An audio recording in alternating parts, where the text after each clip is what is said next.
You kept pushing on, but then you went too far. When your ship has sailed and all your dreams are lost, everything is wrong, you feel like it's your fault. Just remember, I will be there for you, baby. Remember, there's nothing out there to get you, don't forget it. When life throws lemons, just call on me. Just call on me. Just call on me.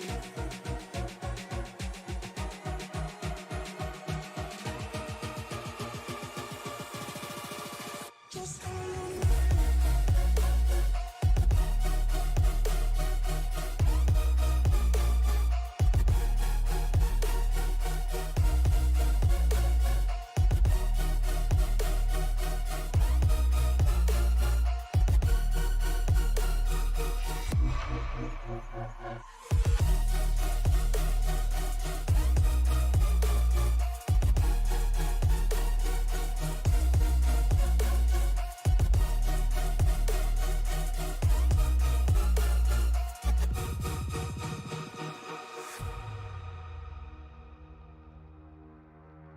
You're stronger now than you ever been. You gotta leave now, it's time to catch the wind. You will climb up high and look through the clouds, and when you're feeling low, I know you'll bounce back. Oh, and just remember, I will be there for you, baby. Remember, there's nothing out there to get you, don't forget it. When life throws lemons, just call on me. Just call on me.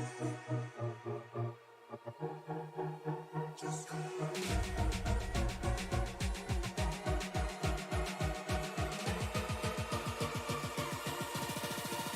Just call on me.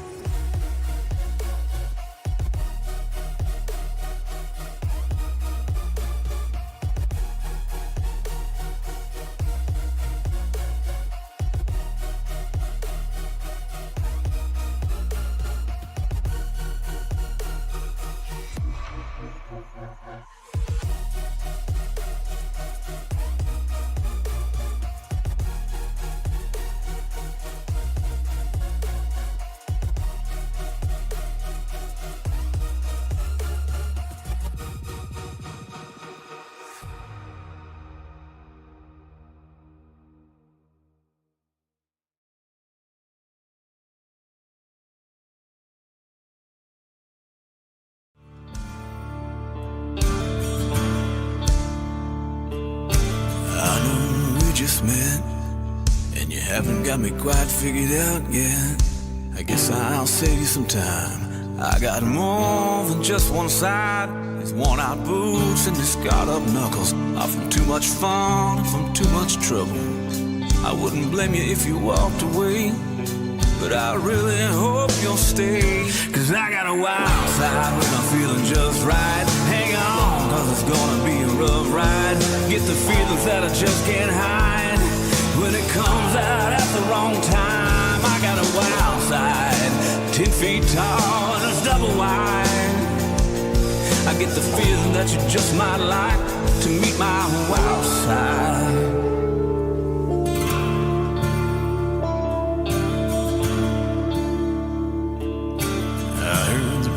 Words, I put God and family first, but sometimes turning that other cheek, it's just too much for me. I know what you think you see when you're staring right through me. You might get a surprise, cause I've got another side. I got a wild side when I'm feeling just right. Hang on, cause it's gonna be a rough ride. Get the feelings that I just can't hide when it comes out at the wrong time. Cause I got a wild side, 10 feet tall and it's double wide. I get the feeling that you might like to meet my wild side.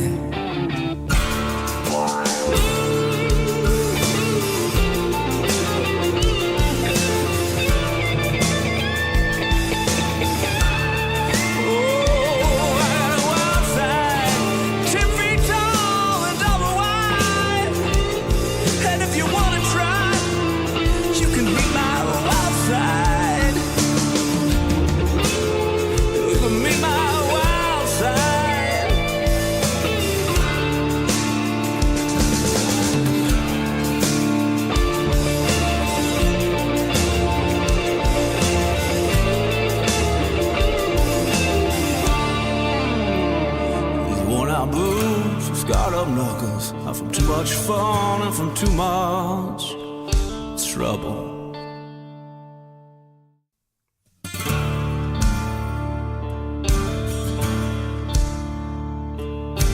I know we just met, and you haven't got me quite figured out yet. I guess I'll save you some time. I got more than just one side. These worn out boots and these scarred up knuckles are from too much fun and from too much trouble. I wouldn't blame you if you walked away, but I really hope you'll stay. Cause I got a wild side when I'm feeling just right. Hang on, cause it's gonna be a rough ride. Get the feelings that I just can't hide. When it comes out at the wrong time, I got a wild side, 10 feet tall and it's double wide. I get the feeling that you just might like to meet my wild side.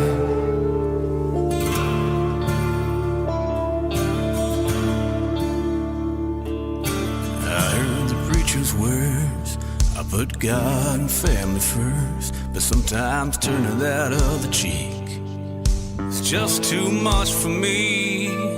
I know what you think you see when you're staring right through me. You might get a surprise, cause I've got another side. I got a wild side when I'm feeling just right. Hang on, cause it's gonna be a rough ride. Get the feelings that I just can't hide. When it comes out at the wrong time, cause I got a wild side, 10 feet tall and it's double wide. I get the feeling that you might like to meet my wild side.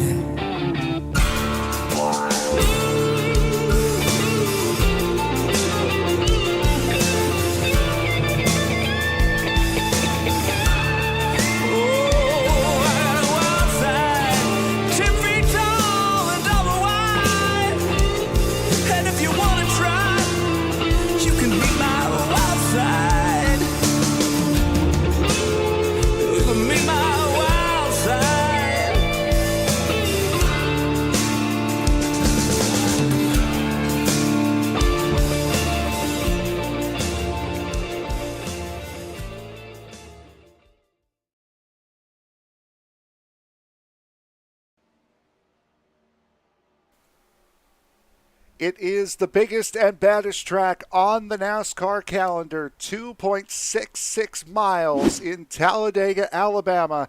It is the Talladega Superspeedway for the DieHard 266 here for the iSNF Cup Series. Good evening, everybody. My name is Frank Marchese. Thank you very much for making us a part of your evening. Alongside me, my broadcast partner, Liam Irving. And Liam, we made a lot of fuss, rightfully so, last week about you need to get the win if you're a playoff driver coming out of Auto Club so you don't have to worry here.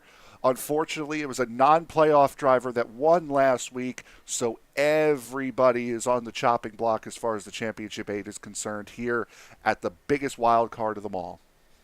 Yeah, absolutely. We've got 8 drivers ready to rock and rumble for 4 spots at a championship, and like you mentioned, a non-playoff driver won last week. So that means all 4 spots are still wide open for one of these guys to try to get up here, take the race win, put themselves into the championship 4. That's going to leave a lot of tough tasks for these guys outside of the top 4.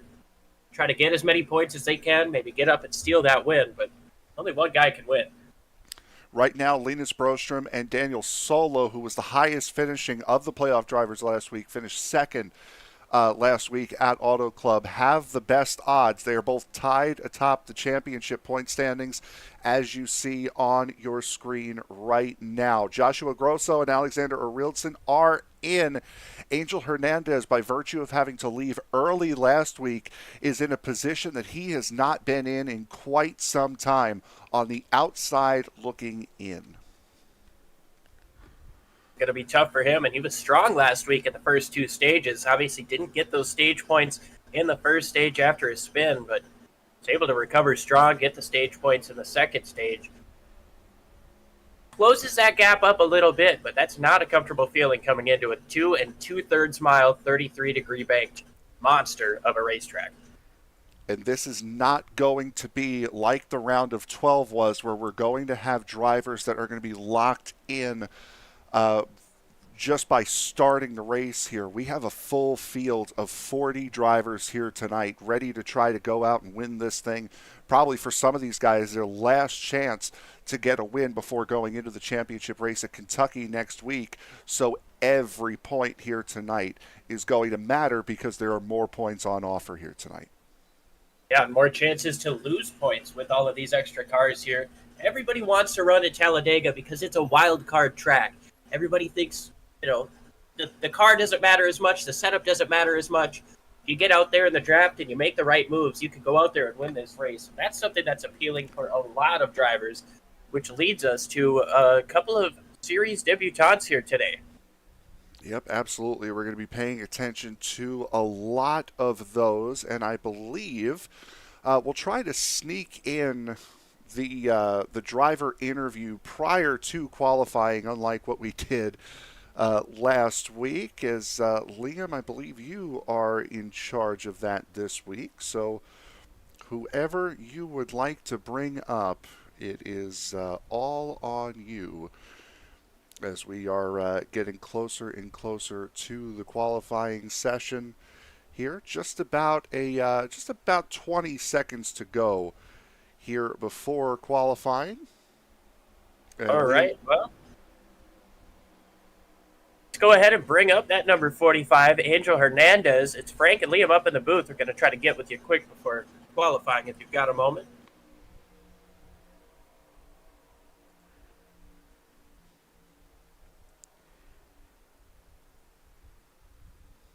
Yeah, I think he's prepping for qualifying here, so we'll try to do the same thing we did last week as far as waiting until after qualifying, waiting until the grid is forming up before we bring in our driver, as we have a lot of drivers that we will be seeing out on track here thus far. There is the first one. Joshua Grosso, the first one to roll on out of pit road, one of the championship 8 coming into tonight's race. Of 54 Toyota Camry, who's out of Minnesota as well, so a little bit of hometown repping for me. He's going to have a tough task in front of him. We'll see what kind of qualifying lap he can put down. Of course, single car qualifying at a big track like this where you don't have to lift, you're going to see these guys running up towards the top side of the racetrack just to try to gain as much momentum as they can for their fast lap. There is Angel Hernandez, who we tried to speak to a moment ago, ready for qualifying. That's why we probably couldn't get a word with him. He was getting ready to nail that first lap, as we have a lot of drivers out on circuit here already. Looking through, here's one of, as you mentioned, one of the series debutantes here tonight. This will be the 62 of Kel Butler, who will be taking over that ride tonight for Beard Motorsports. Another debutant tonight, Rick Doss, is jumping in the 6 car. He's going to run that car for the remainder of the season, these last 2 races. Look to see him in the RFK number 6. We'll see how Kel Butler. Now we jump over to the new Spire car. That's 71. Yep, this is the 71 of Chase Harden. First time we've seen him in a little while. 21st start here in the iSNF Cup Series. As we will jump now to James Bowles, who should be completing his first lap of action here tonight. Should be one of the first drivers to get a time on the board. And he will go fastest of anyone on the board right now at a 53.16.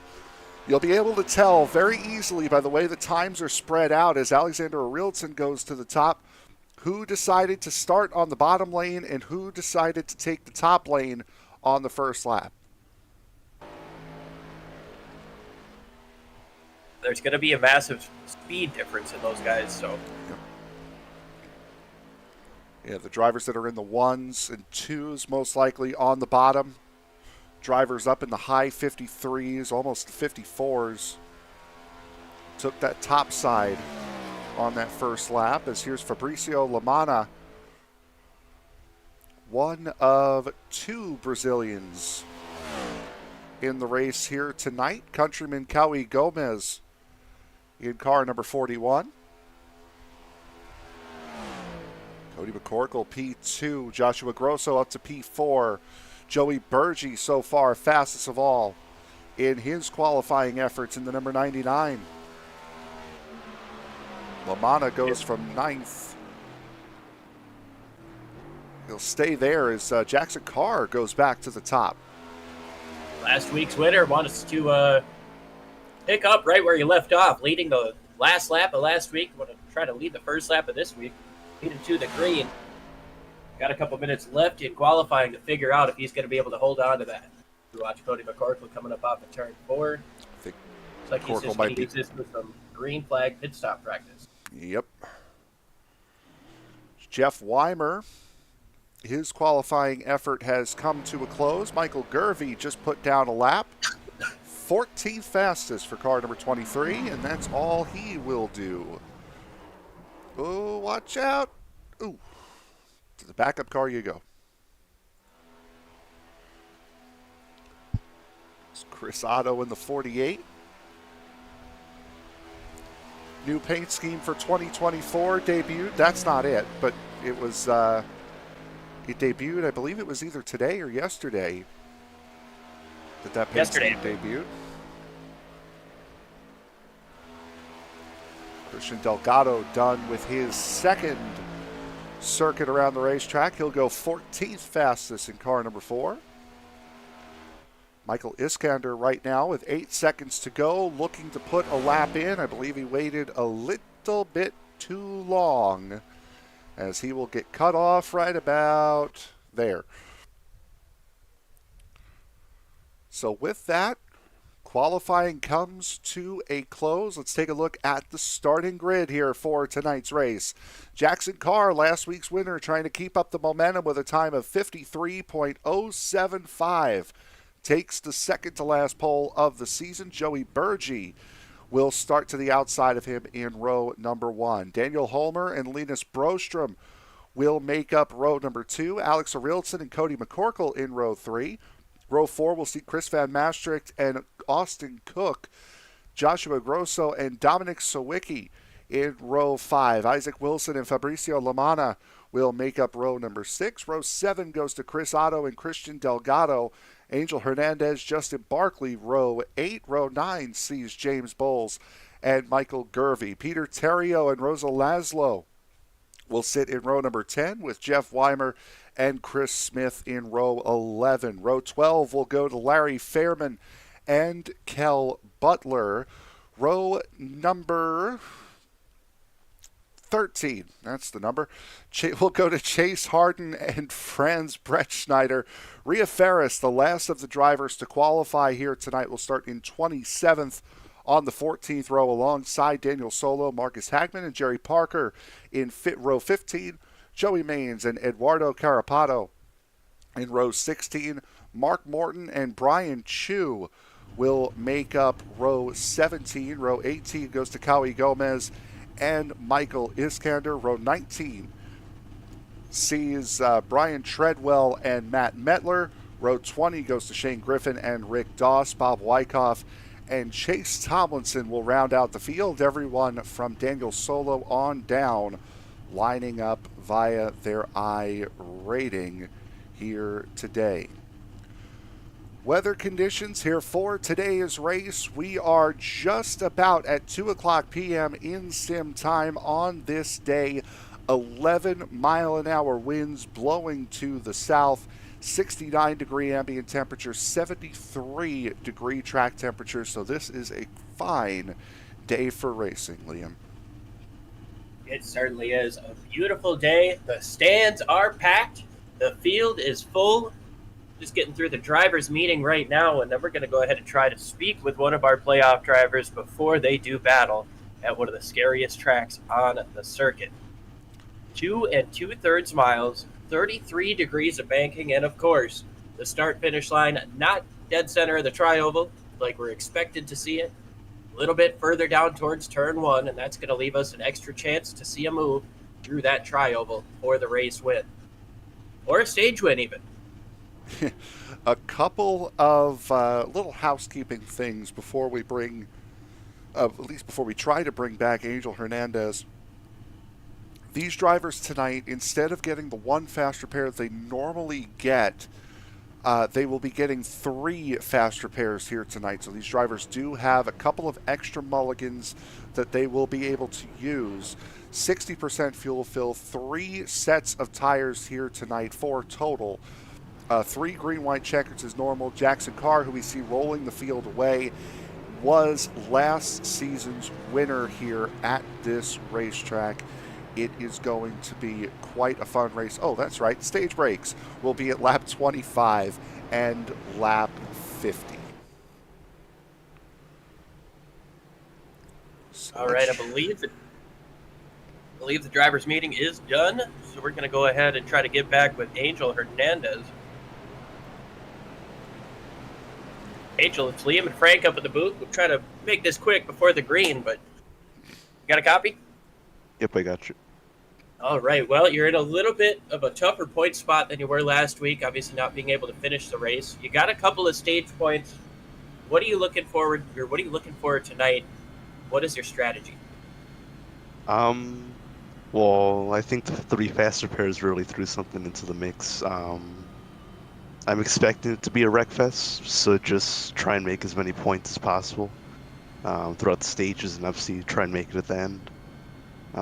But yeah, just try and get myself out of this hole I dug up for myself. Awesome stuff. We'll let you get back to your team. We appreciate you joining us, and best of luck, Angel. Yeah, thanks. So 45 car. We'll be starting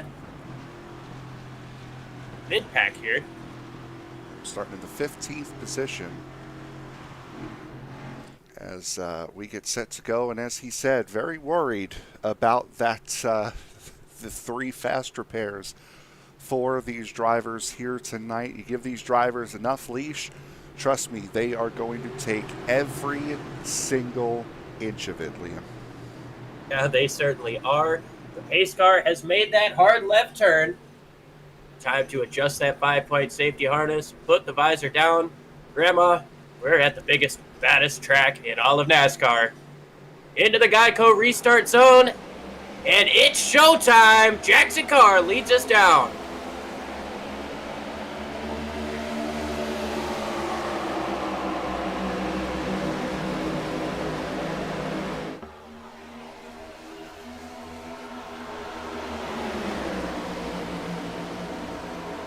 Two cars starting to try to figure out which lane to block. Things still uniform for the most part. A couple of guys switching lanes.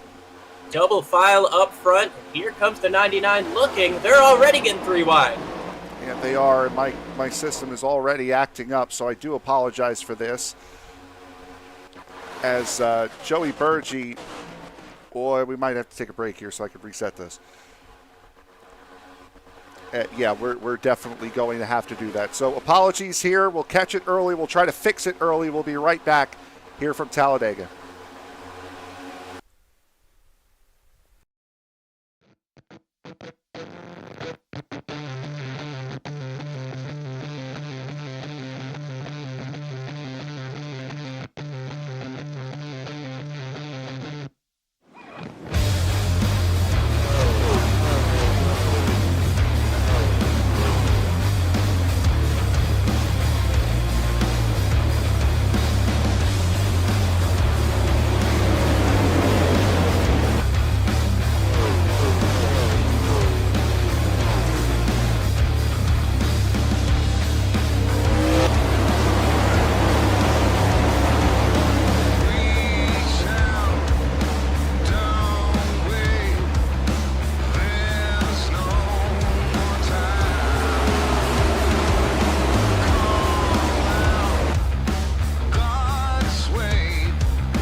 Well, apologies for that, and we'll try to keep up with that as best we can throughout the night. Unfortunately, with how big the session is, this is one of those things that's kind of unavoidable, unfortunately, and to give you the highest quality of racing that we possibly can. Just as we went to break, Liam, there was a caution that came out, and I believe you have the scoop since I will not be able to show it for you.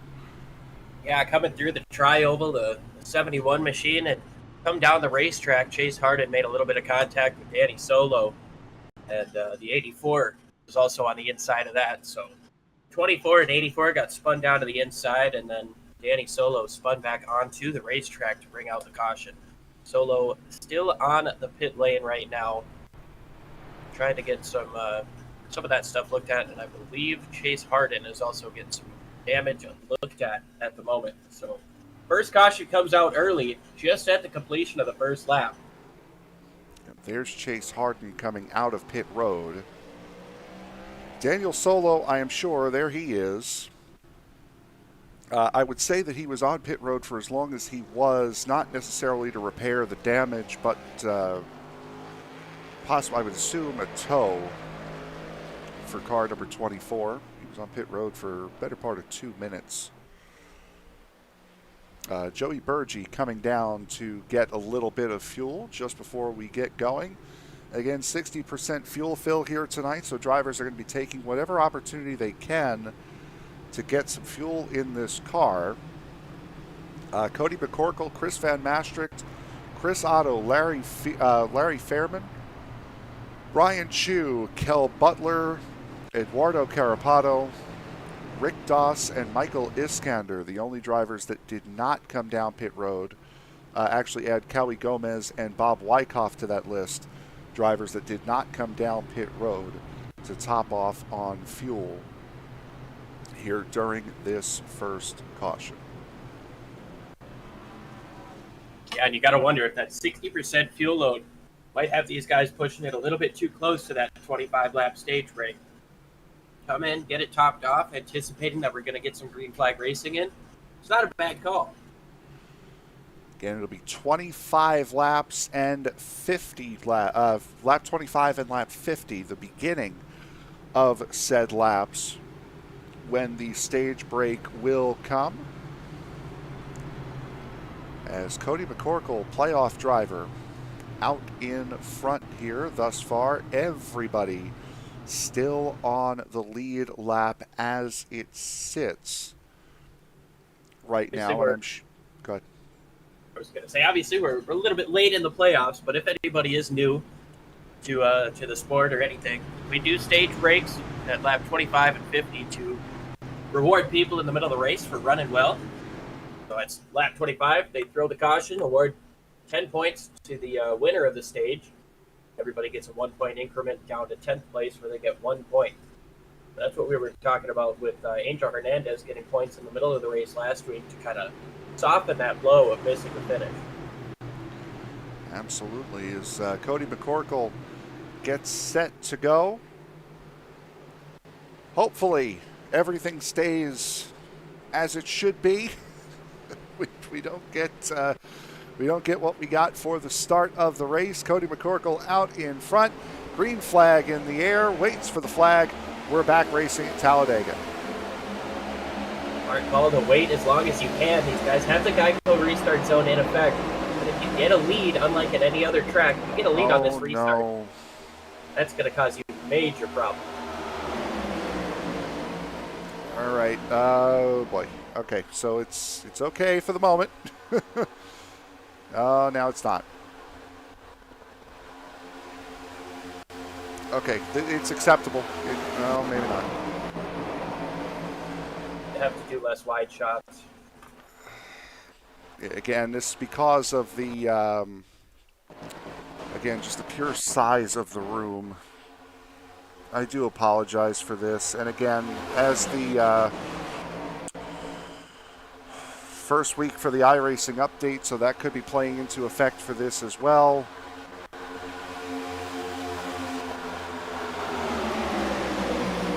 good. But you're side by side for the race lead. Van Maastricht up on the top with a push from another Ford. That's the 17 of Larry Fairman. Dead even coming up off of turn number 2. Made it a lap green. Lap number 7 being put in the books right now, and Van Maastricht gets out front by just a nose. Oracle fighting back on the inside with help from a Chevy. That's Chris Otto in the 48. Chris Otto down there on the bottom. I'm sorry, folks. This is not acceptable. We will be back with a fix here in just a moment. Again, I apologize up and down for this.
All right, we're back live here at Talladega. Ready to rock and rumble after 12 laps, getting a restart after yet another caution. We'll try to get with you on what happened there. But for now, we should be good with our technical difficulties. Fingers crossed. Frank, you still with us? Yeah, again, unfortunately, I do apologize for this. This is it's typical with bigger rooms to have incidents and issues like this. Unfortunately, that was more than what I was anticipating and a lot more than is acceptable. So I do apologize for that. We have our issue fixed. Right now, what you're seeing on the tower, you're seeing a lot of drivers that are currently out of the race. They are fine. They are all still in the race at the moment. If anything changes, we will let you know. But because of the switch, a couple of things got knocked out of place. We will try to keep you up to date on that as much as we can as the race goes on. Right now, we're getting ready for a green flag restart. Cody McCorkle is going to lead him down over Chris Van Maastricht, Chris Otto, Brian Chu, Larry Fairman. Rounding out the top fives. Kel Butler's up there making his first series start.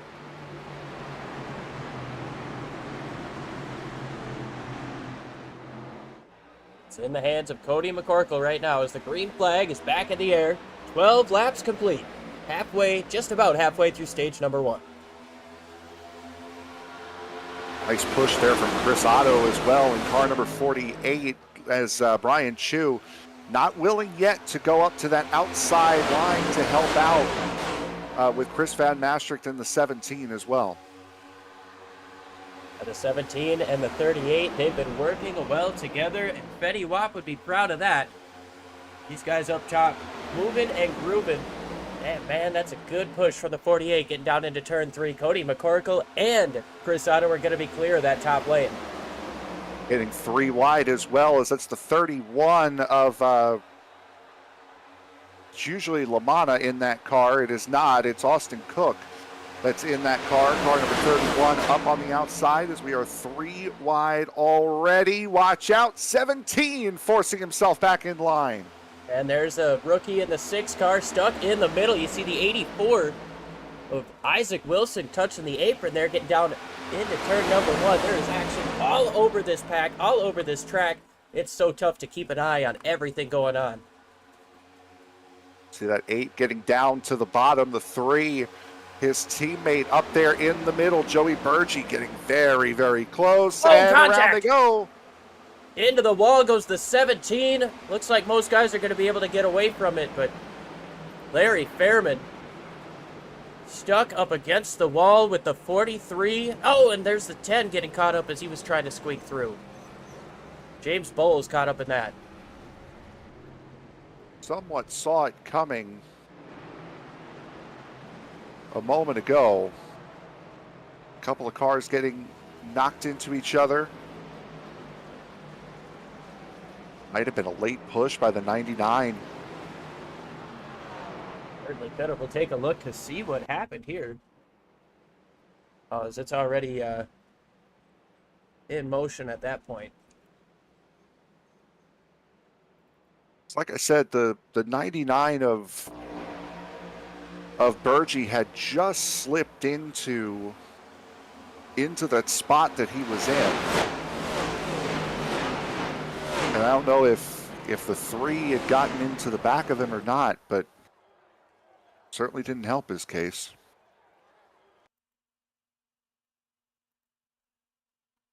Three got into the back of the 99. 3 cars just kind of all in one spot. And that sends the 17 up into the wall. A couple of Legacy Motorsports cars getting caught up there. Look at all of these guys just getting through down on the bottom. There's no space for error. Why you don't push the pusher right there.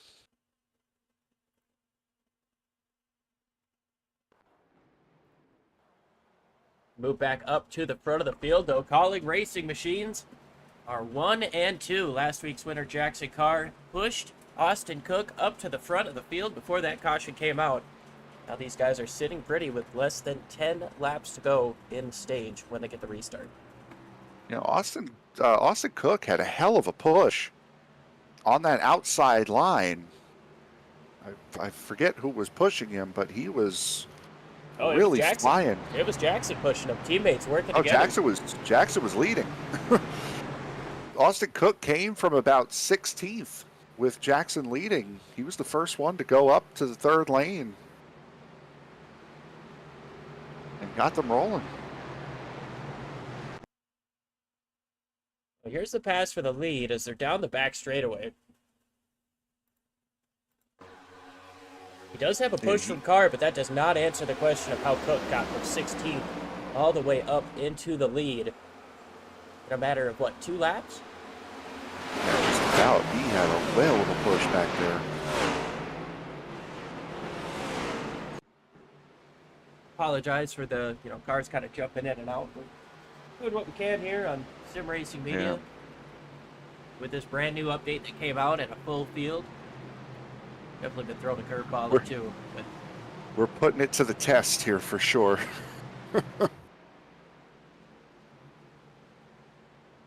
Not sure if we've mentioned it yet, but the drivers highlighted in yellow on the ticker or on the tower on the side, those are our playoff drivers. So any one of them could win this race and lock themselves in to the next round, the championship for at Kentucky next week.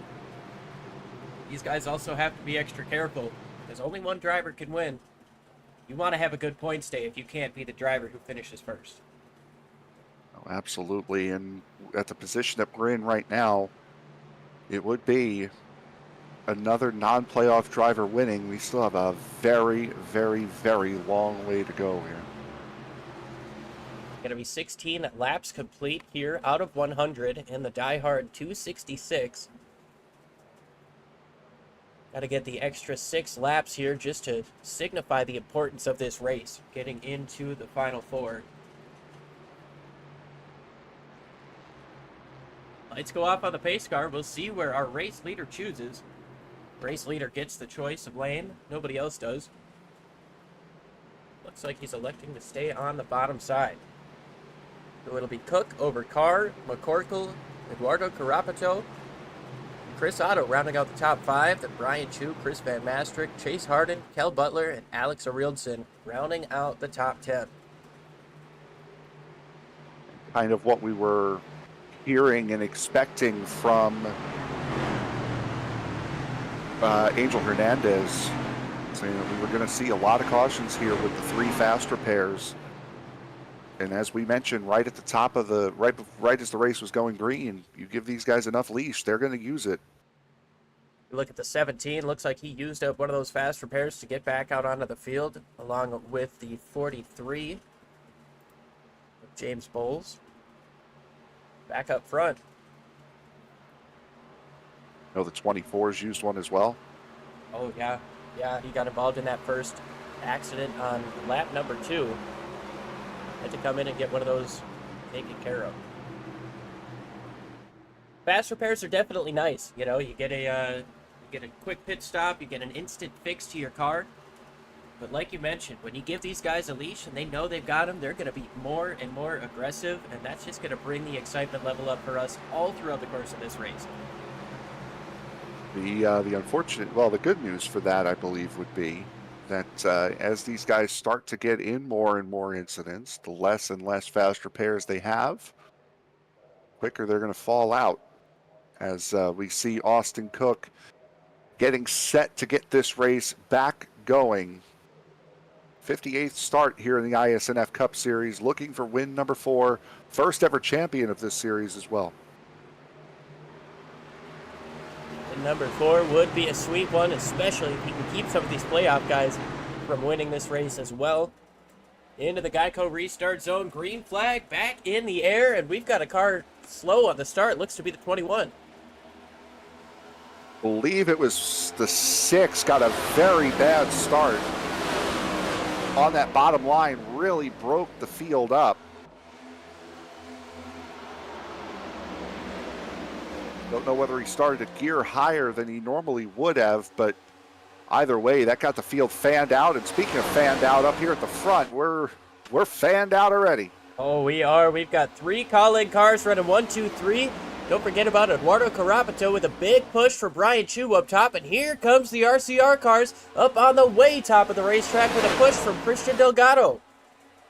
Delgado up there in that third lane. It's not a bad idea to go out there with those RCR drivers. Carapito had a big wiggle there in the middle lane with the 11 of Chu pushing him. That tri-oval is Carapito. and there, around goes Carapito.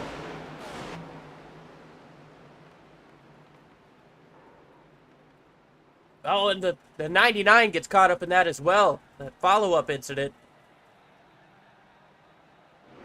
Joey Burgee.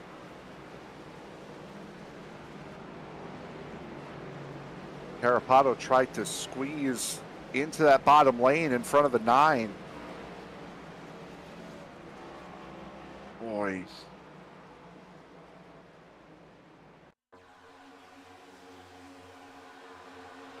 Maybe a little net code. Might have been. Oh, and Joey Burgee just got turned around by, I believe, the 23 trying to get through.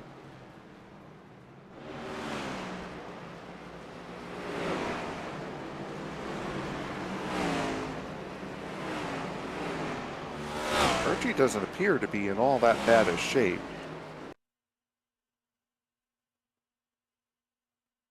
As far as damage is concerned.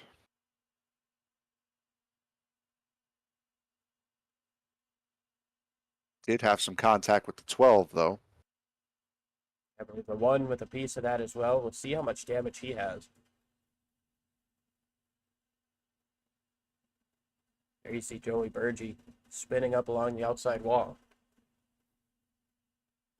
Be a little bit of left rear damage for Michael Iskander, but other than that, he appears to be looking okay.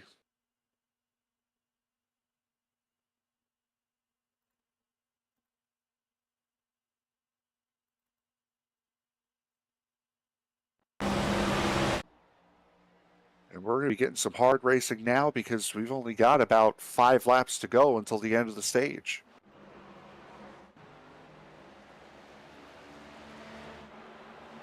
Yeah, that is true. 5 laps to go this time for stage number 1. The guys who would like to take the pit stop this time around, potentially stay out under the stage break.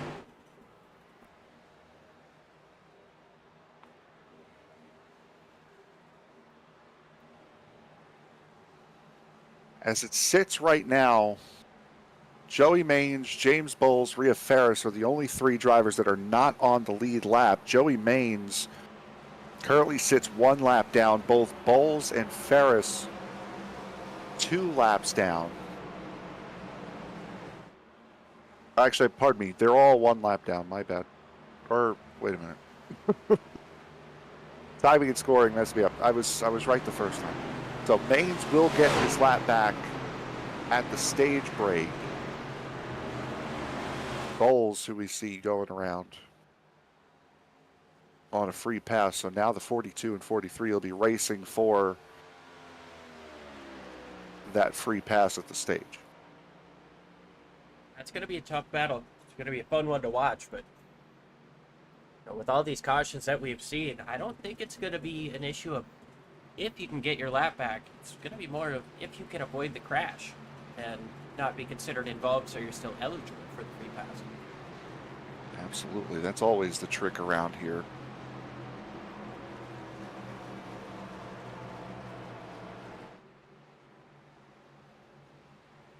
Alex Arilton and his teammate Linus Broström on the top side, they were making moves up there. That was incredible to watch before that caution came home.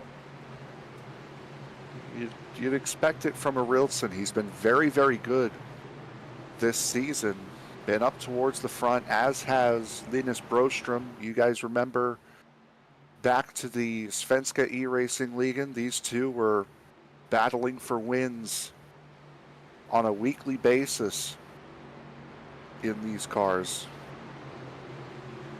So no real surprise that these drivers are, these two specifically, are right up here at the front. Getting up there, they're getting aggressive. Not afraid to shake it down a little bit. Get right up next to that wall. Christian Delgado was up in that group as well. I think it takes a lot of discipline to run right up next to the outside wall here because there's so little room for error, especially if you're on the top side of 3 wide. If you hit somebody, everybody behind you is getting caught up in that. And it can be nerve-wracking, but it can be incredibly rewarding, as we saw with the 3 and the 8 machine, as we get ready to double it up one more time. There's a lot more room, though, as compared to Daytona as well, so that also plays a factor and helps out as well. Way more room than Atlanta, probably double. Yeah, absolutely.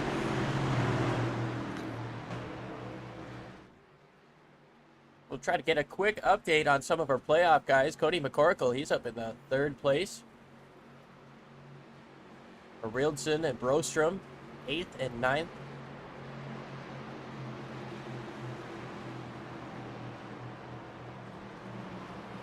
Got 3 of them up in the top 10.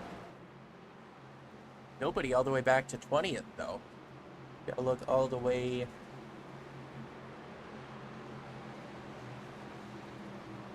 Going all the way back down to 25th, and Yeah, and Jeff Weimer. Weimer.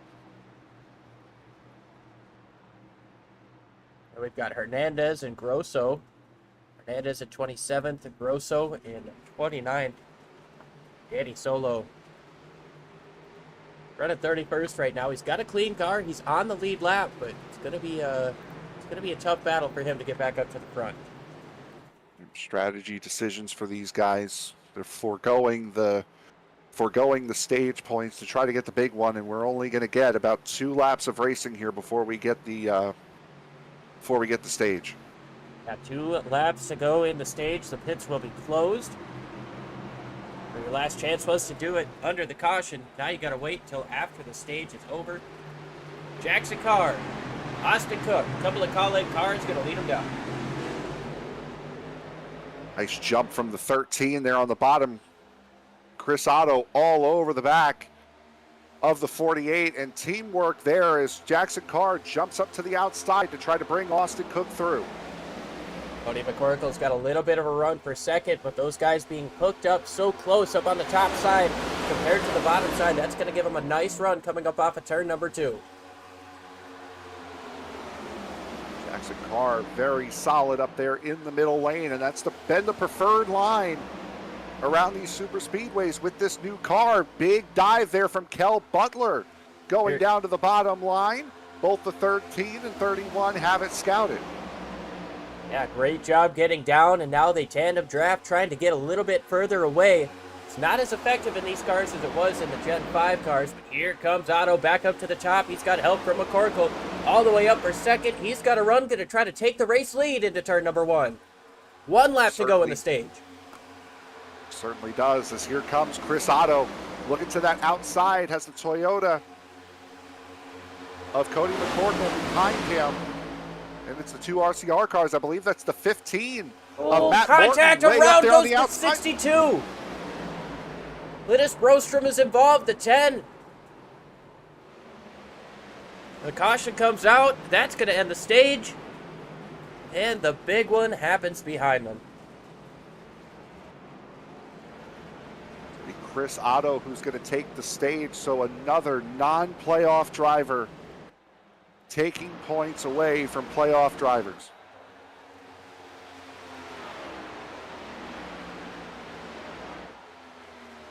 Not what anyone in the top 8 of points wanted to see. A non-playoff driver taking this stage. Those are valuable points that they could have used to try to get up to the championship 4. And because of that incident happening where it happened, only 2 playoff drivers get points.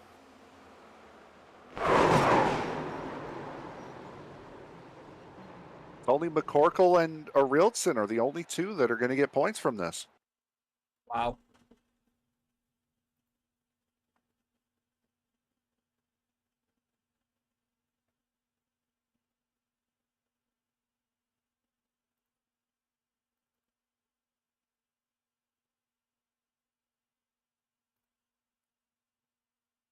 Looks like the 71 got into the 3, sent him down into the 62, and back up the racetrack they all go.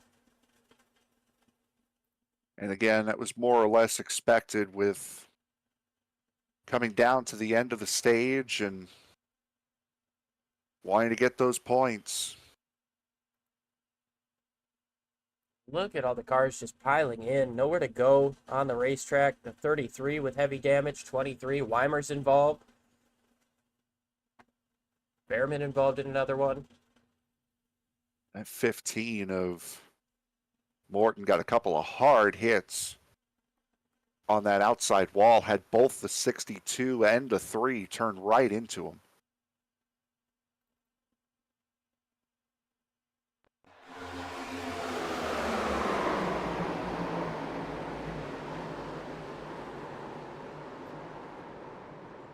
So at least 10 cars caught up in this one. That ends stage number 1. Pit stops happening. Already happened. Danny Sollo stays out. He's going to take the front spot. Bob Wyckoff as well. And with that, we're going to go ahead and step side by side. Take a little break and be back with stage number 2. A planned break this time. Yes, yes.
Live here at Talladega Superspeedway, getting ready for the restart once again. It's Danny Sollo, Bob Wyckoff, Jaxon Carr, Austin Cook, and Cody McCorkle rounding out the top 5.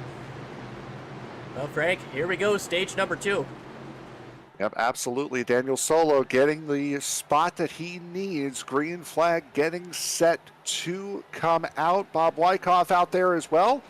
Boy, big shove there. Wyckoff did not get the outside line going at all. Oh, and he's going to get freight trained up on the top side by a host of cars. A hungry, hungry pack. Bob Wyckoff goes from first to worst in a matter of a moment. I'm not sure what happened with Wyckoff. It looked like he may have spun the tires, but I mean that was big. Yeah, definitely a huge moment. Everybody continues on for now, and the top 10 or so are trying to split away from the rest of them. Joey Berge in 11th, trying to lead Joshua Grosso back up to these guys. Not much of a gap, but I think that's what happened. I'm looking on the replay right now. Wyckoff started in first gear. oh And no. in first gear, this car is pretty much pegged out. So the revs had nowhere to go. He was at top speed before he even started the race. Top speed for the gear. Yeah, that's a tough spot to be in for sure. You don't want to peg your revs, especially at a start like that, but it looks like Wyckoff is able to get back to speed. He's following Michael Iskandar past Joey Berge right there. Having like a late shift for Berge getting into 5th gear. It's going to take a second to get these cars into 5th gear. They don't necessarily wind up naturally to 5th gear on these super speedways. You kind of have to put them there. It won't over rev in 4th, I should say. McCorkle with a little bit of a wiggle jumps down to the bottom in front of the 47. Ryan Treadwell gave him the room there. A little sketchy from the front angle. Almost had a moment up at the front as the 24-13 and the 8 got a little sideways right up at the front of the field.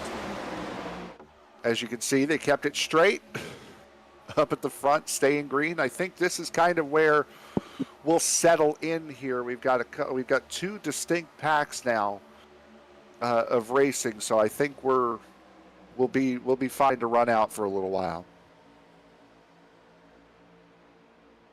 These guys, truth be told, don't have a lot of information on what their cars are going to do when the tires wear down, when these runs get a little bit longer. I know that we're not used to talking about handling at a track like this, but we're under caution again. Accident further off in the back. I think Kel Butler is going to be the culprit here.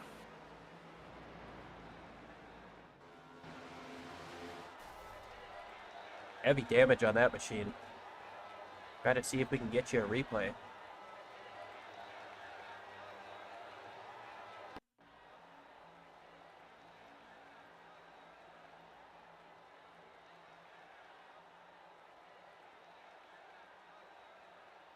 Yeah,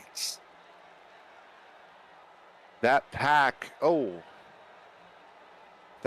that he was racing in were all in line, and then as they came through the tri-oval, they started to stagger. The 6 hooked the 10, and then the 10 ended up catching the 62 in the right rear.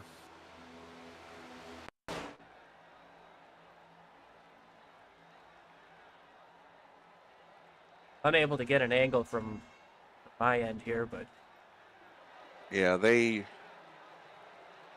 about 7 cars or so in a line. Butler in the middle started to swing out wide. The 10 was trying to let him in. And the 6 kind of pushed the 10 around. 10 got the 6 got the 10 in the left rear, and that spun the 10 down into the 78. The 78 went right up into the wall. tough couple of laps for Bob Wyckoff there in the 78. And again, I mean, that's unfortunate. I think he's learned not to do that again. It might work a little bit more. That starting in first gear might work better in the back, where you have to wait. You're not really being pressured to just jump on it and go. But when you're up at the front, you have to go, and he really backed that outside line up. Cars electing to take the pit stop here while they can.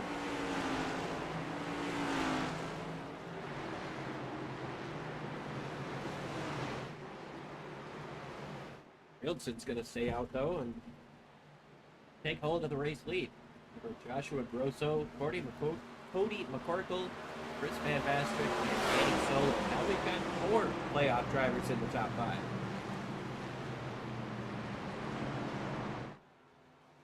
Update as well on drivers who are out of the race. Shane Griffin in the 36 is done for the day. Chase Harden in the 71. He's been on pit road for 12 minutes at this point. Kel Butler, of course, we just saw him have his accident.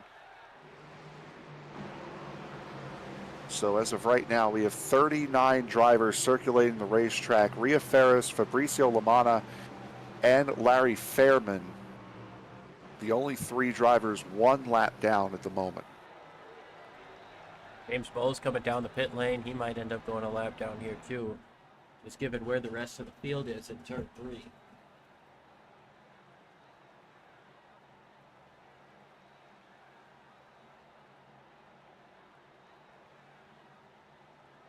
Half of the championship 4 right now, currently in the top 10. Well, top 5 too, technically. Yep. Danny Sollo rocking the 5th place.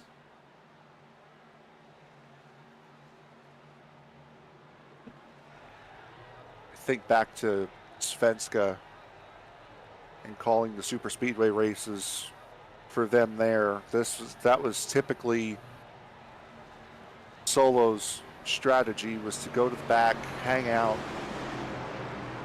Same thing with the 3 of Linus Broström, who's currently sitting in 28th. Kind of ride in the back, then move your way up through the field a little bit later on. As Liam, we're getting set to go green. Yeah, it's not a bad call. We've seen a lot of big name drivers win races with that strategy. I know we've seen Denny Hamlin drop the back numerous times in late track. Tony Stewart, excellent at Daytona. He would take that strategy sometimes. Dale Jarrett, I've seen use it.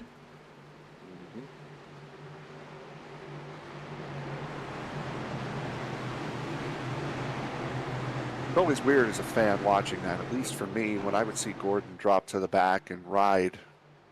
I know exactly what he's doing, but still to see him in like 36 was like, Well, wasn't the best feeling. Even though you know exactly what he's doing, you know what the strategy is, seeing 36 next to your name, not really good. Come on, Jeff, you don't belong there.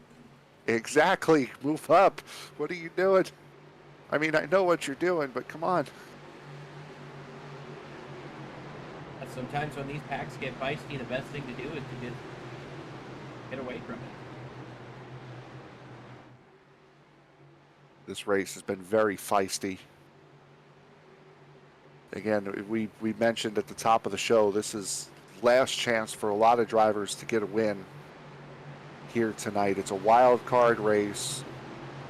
Championship 4, all the focus is going to be on Kentucky next, and then the end of the season. So a lot of drivers are going to take their chance now, especially with the 3 fast repairs. Speaking of fast repairs, Kel Butler back out into the race, having only lost a lap. Now the pace car's gone off once again. We're going to have 16 laps to go in the stage, 15 rather. See if we can make it through, or if we're going to see yet another crash. Green flag back in the air. O'Reilson leads him down over Grosso. Front 5 kind of broke up a little bit there. Bottom 3 got going. Top 2 got going. Van Matt, rather Dominic Sawicki falls down into the inside. Ryan Chu had to deke back up to that outside. Sawicki a little bit of a bobble down on the bottom. Forced Chu right back up to the outside. Also out front by a nose into 3, but here comes that bottom lane once again. Van Master fell over the back color of the 54. Howie Gomez up here for the first time as well. Car number 41 up in the 8th position. 4th car on the outside lane. Angel Hernandez right behind him, as is Daniel Holmer in the 9. Led that lap by his coach, but for a little bit of a wiggle there on the short as Grosso tries to get that push from Van Maastricht up on the top side. Ryan Chu is up in there as well, along with the 41 of Howie Gomez. Movement up to the top of the racetrack. And part of the difficulty of these cars is if you have driven them here in the sim, they feel completely different to any other car on a super speedway. The steering is a lot looser, which could explain why you're seeing a lot of these drivers moving around. Now, granted, these cars have been in the sim for about 2 years, so you've had plenty of time to get used to it. But still, that's a very awkward feeling to have such light steering in one of these cars. Oh, this is no getting matter feisty how high here. you put it up. Ryan Chu moved up in front of the 67 of Peter Terrio, caused a little bit of a checkup. Chu almost put Terrio into the wall. Guys behind him. Oh, and there goes Treadwell. Oh, now they are. Treadwell's around with the 31 of Cook, and Rhea Ferris is involved. Michael Iskander, I believe, had moved up in the lane. Thought they were 2 wide. They were instead 3. They were instead 4, pardon me. And Treadwell just got into the wall a little bit, and everybody came together after that. Meeting of the minds of the worst kind. Oh yeah, it looks like, watch the 31 here in this replay. He's going to see a gap, he's going to go for it. And it just didn't work out.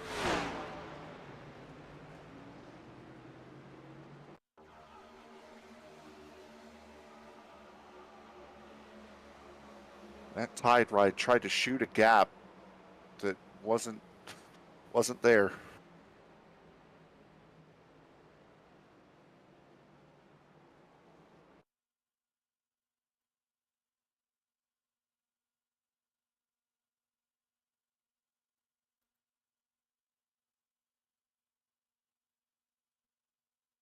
Treadwell hit pretty good.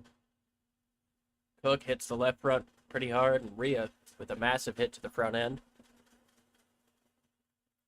And Iskander, with how close he was to it all, doesn't come out all that bad. No, he's been in the middle of a lot of things here today. Nothing really of his own doing. Definitely more contact for that one car than he would like to have had today. He looks very clean compared to what he could be.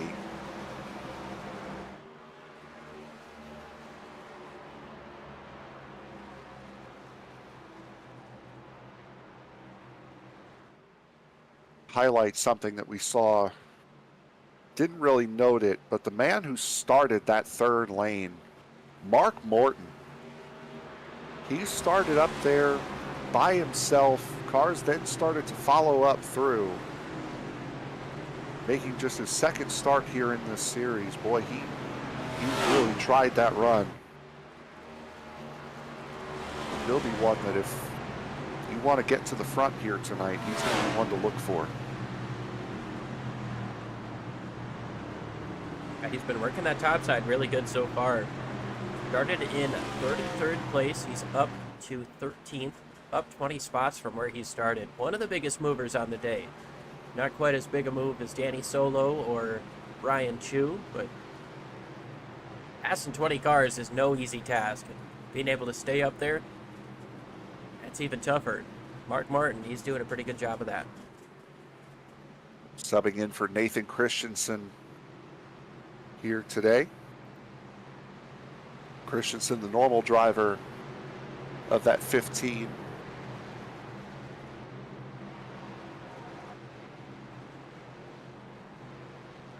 Joey Burgee again in the 99 this week, subbing in for Tristan Bailey.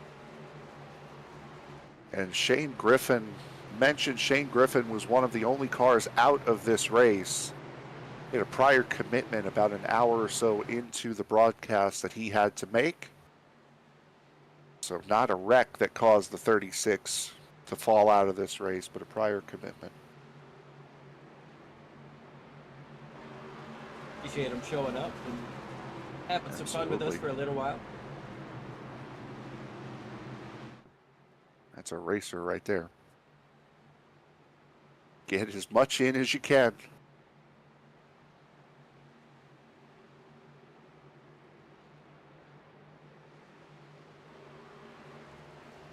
If the lights go out on the pace car here, they do. It should leave us 9 laps of racing for stage number 2.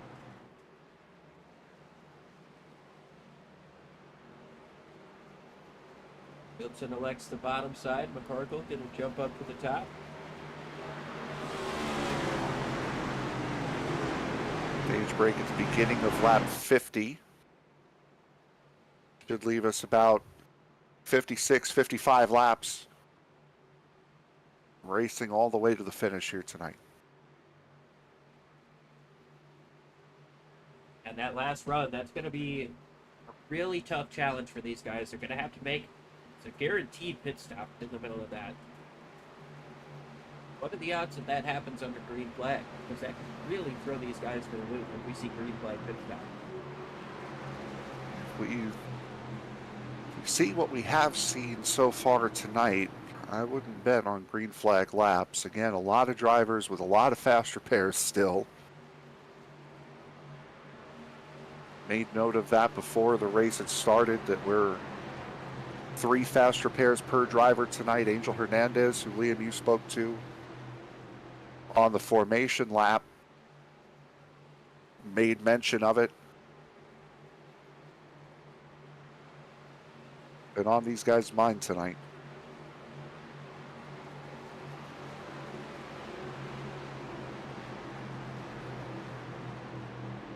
Wilson will lead over Cody McCorkle, Danny Sollo, Dominic Sawicki, and Chris Smith in the top 5. Then we've got Grosso, Ben Maastricht, Rosa Laszlo, Brian Chu, and Angel Hernandez worked his way back up into the top 10.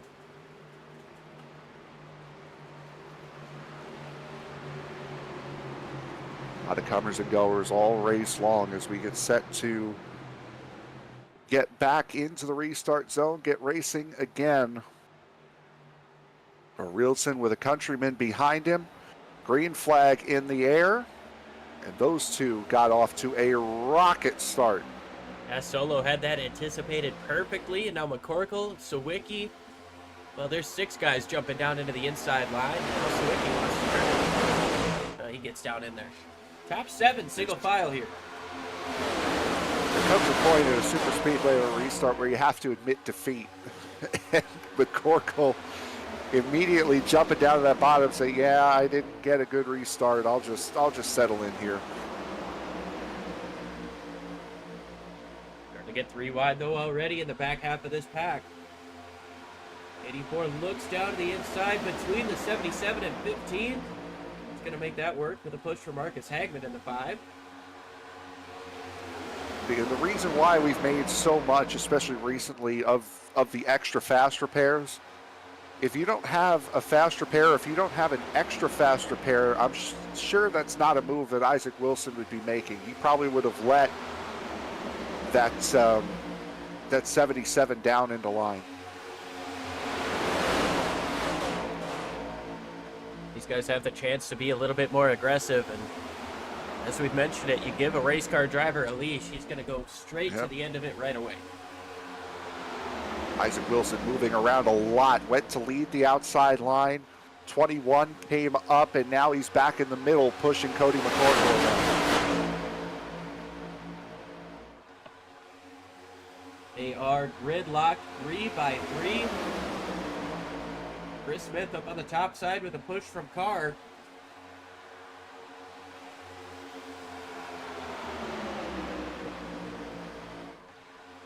Looks fairly dignified. For Right now. up until something like that happens. Chris Smith, what a move down to the bottom. That was almost huge. That was a very, Oh, it's not over yet. Now we're settling down. maybe just a little bit. It's Jaxon Carr with a big push from the Legacy Motor Club. 43. Here comes the 43, though. Looked like he was going to try to get up top. Falls back in behind the 13. Double wide for second. Chris Smith leads. Joey Burgee up there, third car on the outside lane as well, as is Angel Hernandez. Chris Smith got clear, and he yanked it down to that bottom line. A lot of action in the middle of this pack here. The air is turbulent. These drivers are trying to figure out where to go. And as you mentioned, the steering on these NextGen cars at a super speedway, it is just so loose. I don't know how else to describe it. It feels like you have no force feedback, and oh wow, up at the front, Jaxon Carr and James Bowles slicing down in front of the field on the bottom line. I have my force feedback all the way up to 60, and it doesn't feel anywhere near as tight as the truck or the Xfinity car on standard force feedback strength. Bob Wyckoff down on the apron gets back in line. Rosa Laszlo got into the wall in turns 3 and 4. The 15 around and around goes Jeff Weimer.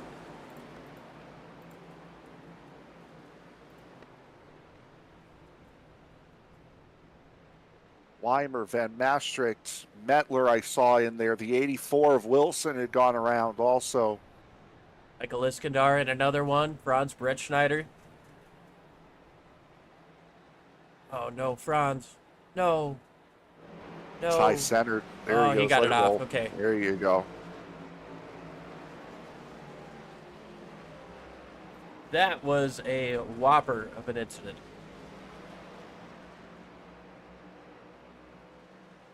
Two separate spins as well. It was the outside line went, so did the inside, the middle lane too.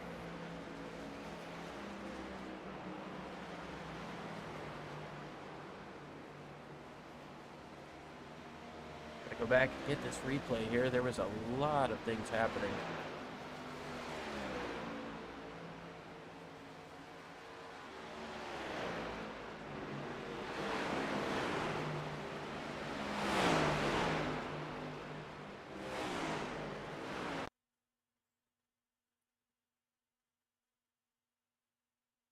Already started there. Oh, it was net code between the 83 and the 21 that got those two going around. And then on the outside, there was a little bit more contact up there. Wow, yeah, at the exact same time Weimer got spun. Chris Smith was going around. I think that might have been netcode between Weimer and Otto as well. That was one. The 84 and 21 was definitely netcode, but between the 2 and the 84, that was, if netcode helped, it wouldn't have made a difference because the 2 was going around either way.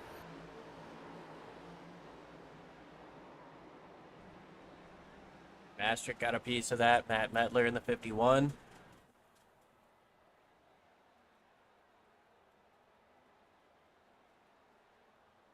Yeah, there were a lot of guys. For where that wreck was, it was not too many, but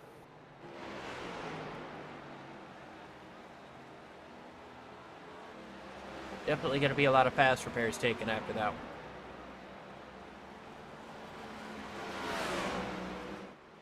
Marcus Hagman takes over the race lead. Started 29th. He's up to first.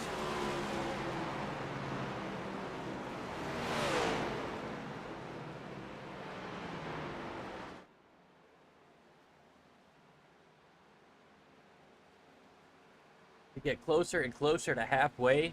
We see if we get a green flag before the end of the stage. No, well, we will not. That was the stage caution.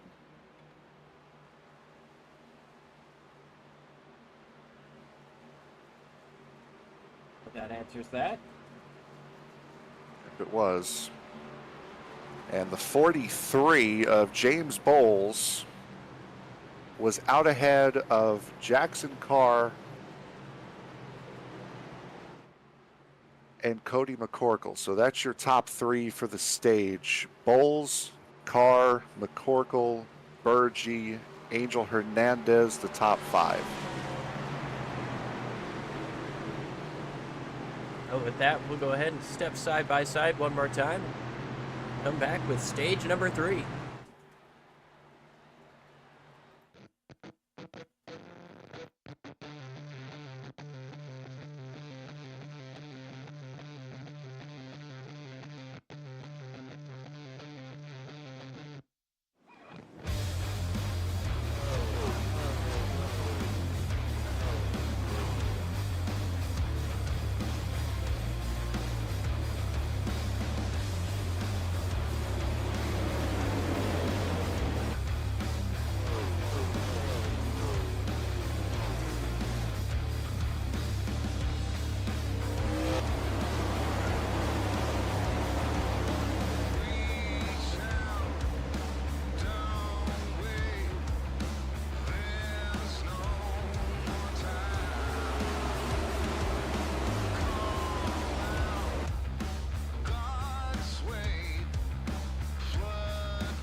Getting back for the restart into the zone. Marcus Hagman on the gas. Green flag back out at Talladega Superspeedway.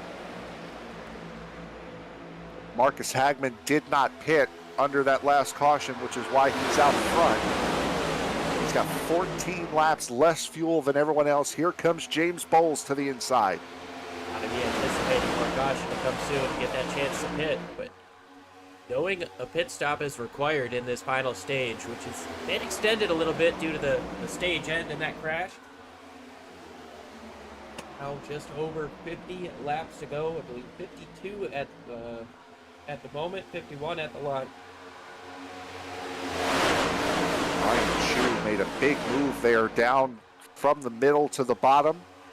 Brian Chu, who's been up front the entirety of this race, now leading for the first time. Well, for how long? Here comes Marcus Hagman with a huge shot from Jaxon Carr through the middle. That's going to put him up to the race lead. And 13 has been so strong tonight. Won the pole. Been right up here all race long. Jaxon Carr Winner last week, pole this week. He's been on a mission here tonight. Don't forget, he won the last time we were out at Talladega. Well, so the momentum moving forward with that quick time number 13 Chevy Camaro. Who's up on the outside? Bob Wyckoff has gotten back up into the top 10 with the 31 of Austin Cook pushing him. Well, for how long? Here comes the 48 of Chris Otto. He scrapes the wall a little bit. Austin Cook decides, I want to get back to the middle. He's going to ditch Bob Wyckoff. Back to the back goes that 78. Oh, Wyckoff almost squeezed into the wall there by the 23. Everybody gets through. Grosso is able to get around that as well. Looked like Wyckoff just trying to get to the back of this group. Really quick on Marcus Hagman up here at the front. Remember, he had made the playoffs, the original round of 16, but because of a prior commitment had to miss the opening race. He was expected to be there at some point to try to make as many points up as he could. Ended up never showing up, so this could be a big capper to a disappointing playoff for him, a playoff that he really never got to participate in. What would be cooler than winning the last race before the championship four and saying, hey, playoff drivers, I deserve to be up there with you guys. I should be up here racing for a championship. Unfortunately, wasn't able to make that race, as now he's going to drop to the bottom of the racetrack and let everybody go. Bailing out. I led my laps. Let me ride now as Peter Terrio gets out to the front of the bottom line, comes out behind James Bowles. Now Terrio leading the inside line. Up to the top. Who is it? It's Mark Morton. Now he's going to get into the back bumper of the 99 of Burgee. Almost a big moment there. Another 4 wide. Oh, and around goes Morton. Into McCorkle. Everybody's getting away okay so far. McCorkle back up the racetrack. Can he keep it straight? No. Back up into Morton.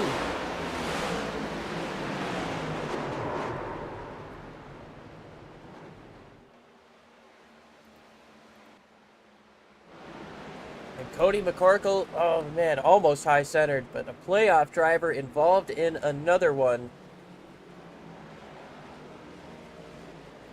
That wasn't necessarily a product of anything that they did wrong.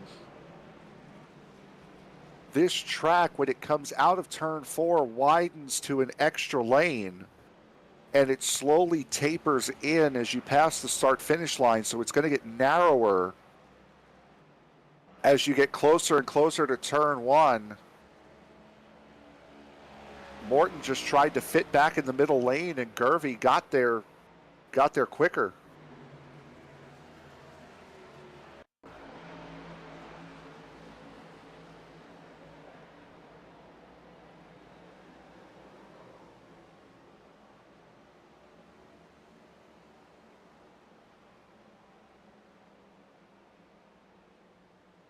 And by the way, bravo to Cody McCorkle to hold on to that car for as long as he did before the inevitable happened. A lot of other people would have lost that car way sooner. You're absolutely right there. He was four-wheel drifting it into turns 1 and 2, and once it hooked that apron, it just sent that car into a weight shift he couldn't really recover from.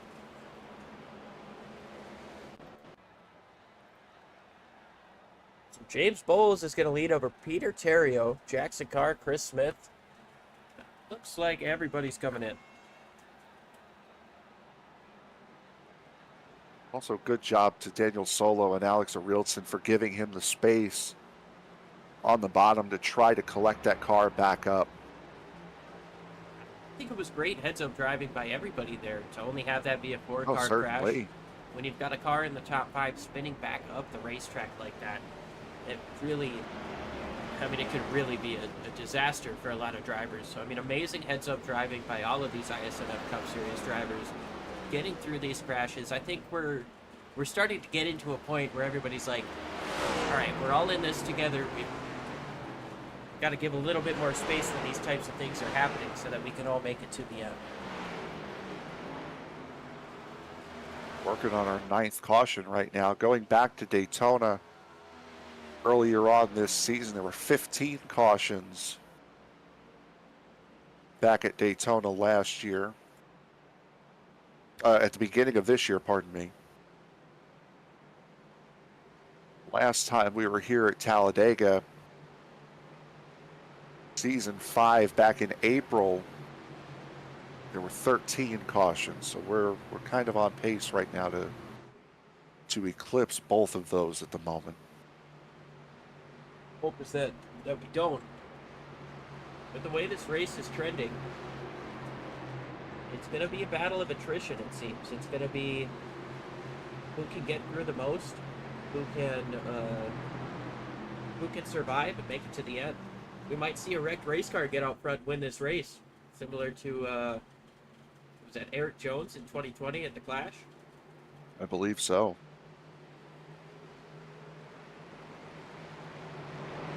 Obviously, that was a crazy circumstance. Nobody had fast repairs, and everyone wanted it up on a restart.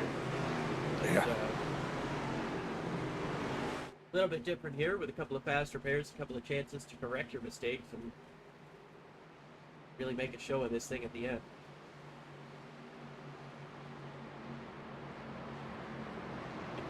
Rick Doss is your race leader. Series rookie, debutant. 0 starts, 0 wins, 0 DNFs at that, so that's pretty cool. Out of Cape Coral, Florida.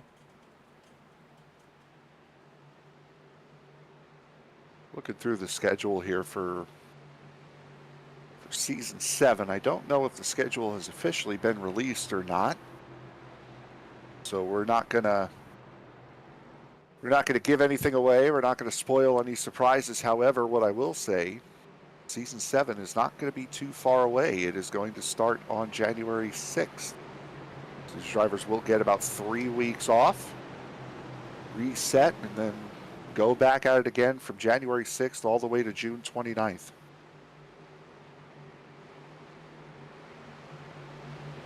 I can't wait. Hopefully, either going to be up in the booth, you here, or maybe I'll crack my head at racing. These guys are so good. I'd probably get smoked.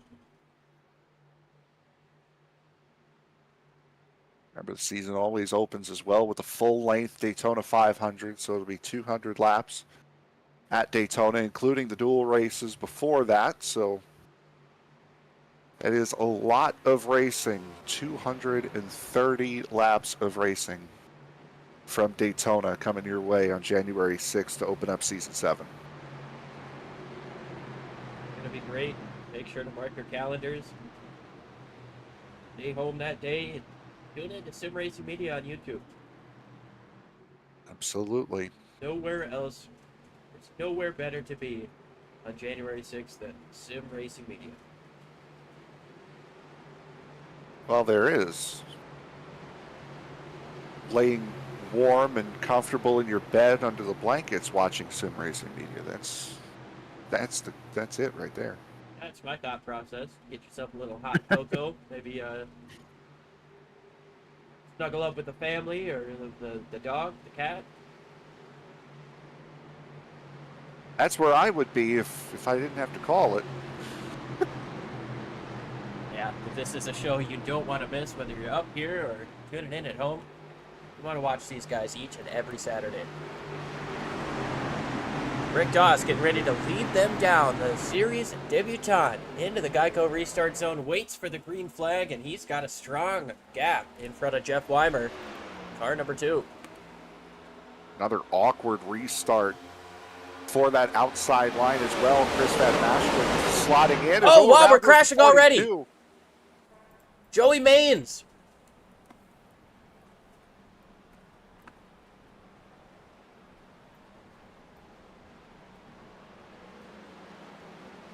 That was a quick number 10.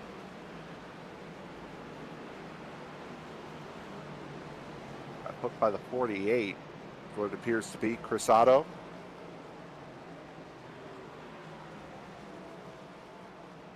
Net code involved in that one? Nope. 42 drifted up out of line. Let's take a look from the restart here. The 42 is going to drift up out of line here. And then he's going to try to slot back in. Unfortunately, the 48 already had the slot filled. Austin Cook gets a piece of that. And Rildson, the wiki.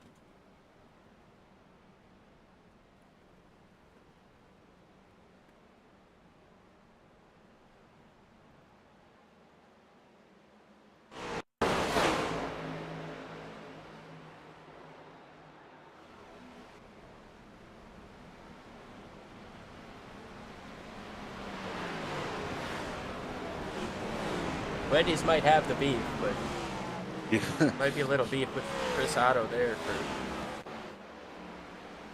Not that he did anything wrong. You know, had the hole and it closed up right away. And kind of a quick racing deal. Again, Chris Otto was expected to run this 48 car most of the year. Had an injury that kept him out for a while. This is his first race back in quite some time in the 48 as well, so he is expected to run at Kentucky next week. Happy to see him with us as Jeff Weimer comes into the pits from the front of the field. Playoff driver, 115 starts. He's won 2 races, 37 top 10s. Call him one of the OG veterans here. Absolutely. You've logged 115 starts in a season like this. Yeah, what better way to cap it off than with a championship at Kentucky? Got to get through Talladega first, though. Be 40 and running for it.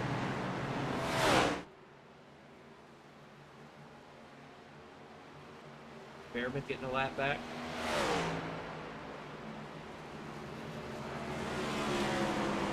Keeping you up to date on what's been going on throughout this race. Again, Shane Griffin done as we expected after 20 laps. Chase Harden done after 23. Brian Treadwell in the 47 and Rosa Laszlo both done after 44 laps. Justin Barkley, Michael Gervey also out of this race.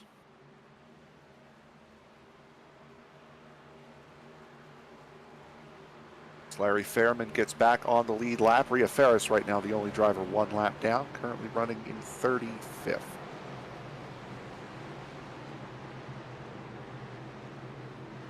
Not really where Rhea wants to be, but could get herself back on a lead lap and well, by the next caution. Certainly. Eduardo Carapito in the 16. He's another driver that we saw get turned around, caught up in some crashes. Those fast repairs definitely helping him out. He's got a lot of traffic to fight through, sitting in 21st place right now.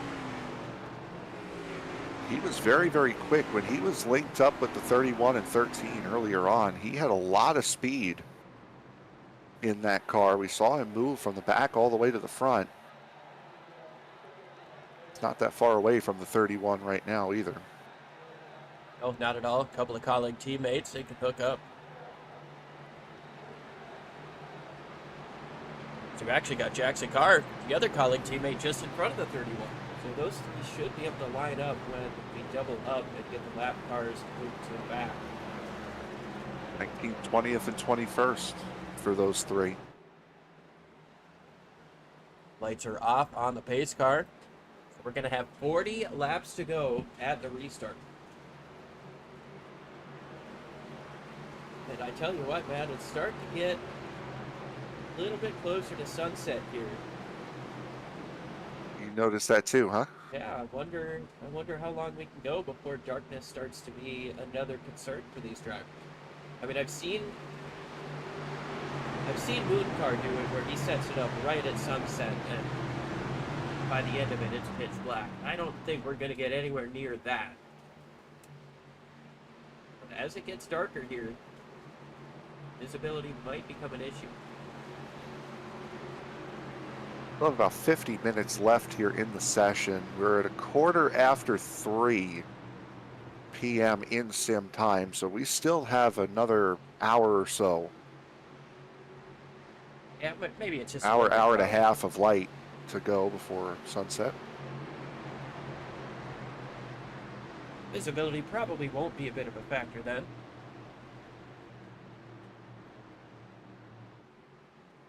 But we're doubled up. We've got a Ford on the inside, a Chevy on the outside, 2 Fords making up row number 2, and 2 Toyotas making up row number 3. All 3 of our manufacturers being represented up in the top 5 and top 6.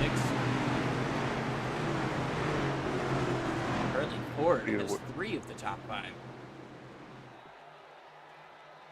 Assuming that the time in the race is local time, which would be central time in Alabama, we have an hour and 20 minutes of sunlight to go before sunset.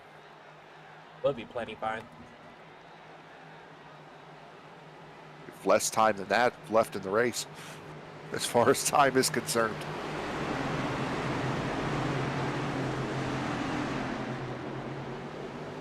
Green flag back in the air. Doss getting away with Chris Van Maastricht. Taking that outside line, a second to go. But now it finally has. I tell you what, Frank, that's the best outside lane restart we've seen in probably 3 or 4 restarts is how we're seeing it. Was one of the better ones for sure. Here comes Peter Terrio up on the outside of Van Maastricht. Is he going to have a run to move up top? Up in front of the 43 he goes. Change in an instant, but right now the top 5 all non-playoff drivers. And if Chris Smith can just nose ahead of that 24, it'll be everyone in the top 6. Only 2 playoff drivers in the top 10 at the moment. Long way to go here, though. 4 wide in the middle. Jeff Weimer had a heck of a move getting down there into turn 3. He bumped the 13 up the racetrack almost like he was going to go with them, and then jumps back down to the bottom so he can make the pass on Joshua Grosso and Angel Hernandez up on the top side. And Realty's up there, another playoff driver as well. Jeff Weimer, he's playing chess in a game of checkers right now as we've got big time moves. Ooh. There goes Bowles up to the top of the racetrack. Yeah, I think Bowles made that move a little bit late, probably put the 45 in the wall there. We saw a puff of smoke a moment ago. Carter Carapito, oh, and there's Dominic Sawicki on the inside on the apron right now. Not sure what that's about, but he's going to get back onto the racetrack and try to slot into this draft. Looking a little bit further back, you've got Austin Cook, Chris Otto, Larry Fairman, and Rhea Ferris all lined up here. Boy, Jaxon Carr swung from the bottom to the middle, made it 4 wide for a moment, then had to put the brakes on the move.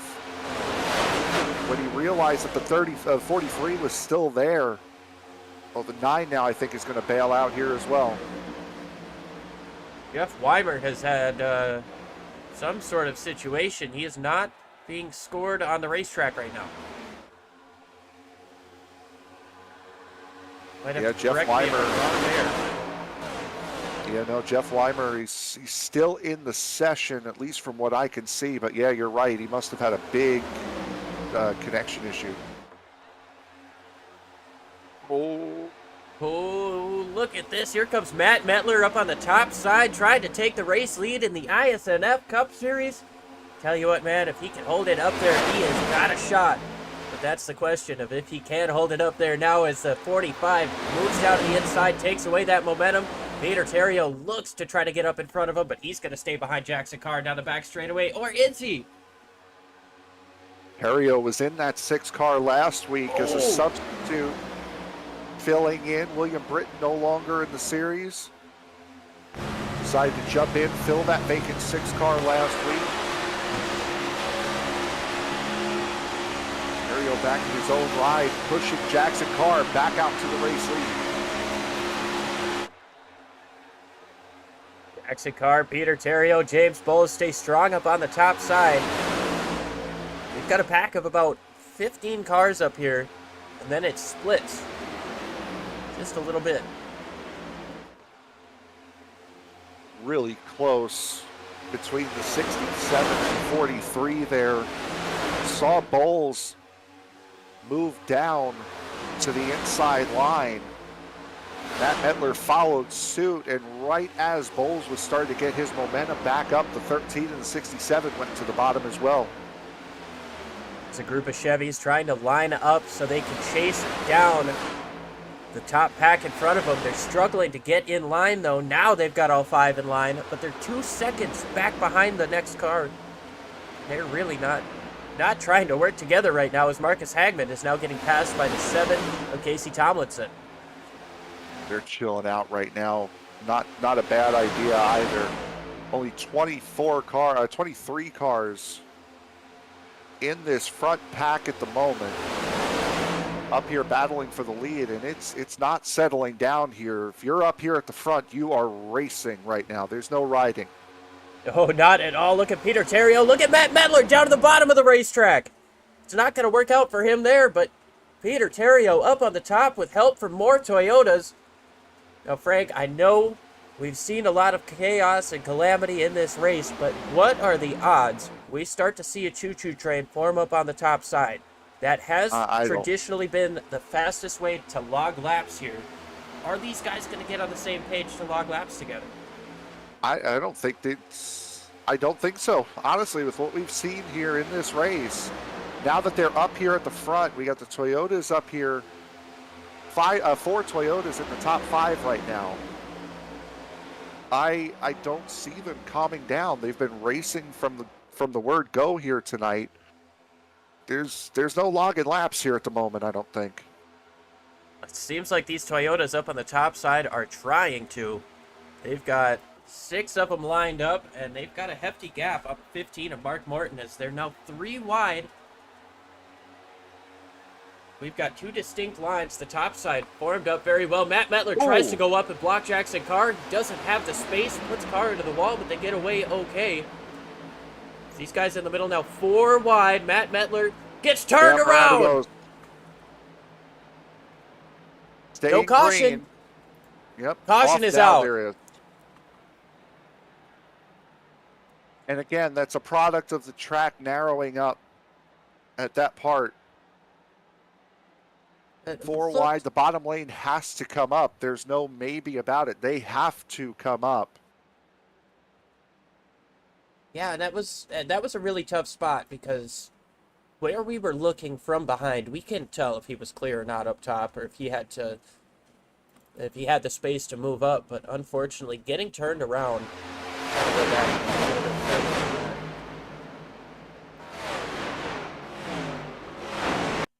It all starts going into the tri-oval. Mettler tries to force his way in on the outside, into the outside lane with the 13.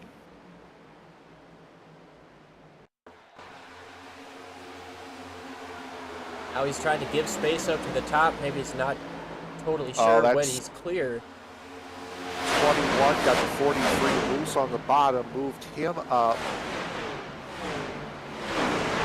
And then the 6 getting squeaked out of line because of that. Take a deep dive. Yeah. You can see the outside lane is starting to form up here. Okay, the 51's going to try to force his way into the line. But then also at the bottom, the 21 moves the 43 out of the way. There's where Carr comes up. Matt didn't quite have the space to get up in front of Carr. Yep, there's that loose moment you're talking about where the 43 got moved up. And because of that checkup, the 6 has to jump out, and that causes the 4 wide. Good job by Matt. Getting it back straight, doing a quick 360, keeping that jammage to a minimum. Everybody's coming into the pits right now. Can you make it from here? I don't think so. I would try it. Can make it 35 on a full tank. Got 30 to go on a 60% tank. I would think we still have 1 more fuel stop left. I would have to agree there. Brian Chu wins the race off of pit road. Franz Bretschneider did not pit. Bretschneider came in under the last caution on 57. he was one that got turned around there. So he gets the benefit of the track position. 11 cautions in 70 laps. That definitely disrupts the flow for these drivers. You get a lot of starting and stopping, and it can bring up the anxiety here as you get to each restart as the laps wind down. So Frank, what would be running through your mind at this point? You've got less than 30 to go. You know it's been chaotic, to say the least. You just don't know what to expect. Just settle down and run for a minute. Let's just log some laps. Let's try to calm it down. I think that's what Peter Terrio is trying to do on the outside. Just try to calm everything down a little bit. But I mean, the group is starting to get there. We're starting to see the breaks in the pack that we weren't seeing earlier on. And we did see those guys chill out a little bit. We did see those guys trying to start that 2-2 up top. And, I don't know, I think it would have been interesting to see how many guys would have stuck with it and how long they would have stuck with it. Because when you get into that situation, I mean, it is purely a mental game. Who's going to make the first move? How late do you make the move? Are you going to have help? Because if you don't have help, it's just like old Bristol. You're going to get freight trained.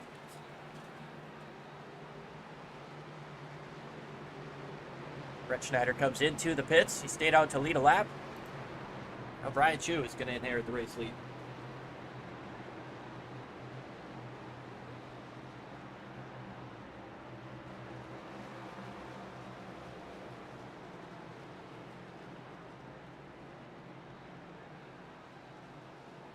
Well, Frank, I don't know what was going on with my stomach earlier, but feeling pretty good now. That anxiety is not sitting with me because I am up in the booth. Not having to deal with these decisions these guys are going to have to make on these restarts. I've done a lot of plate racing. I won't lie, it is not even up in my top 5 favorite styles of racing. A lot of fun to watch, but getting out there, man, I get anxious, I get beat, I get a little bit nervous. You got to have nerves of steel if you're a guy like Brian Chu or Angel Hernandez up front.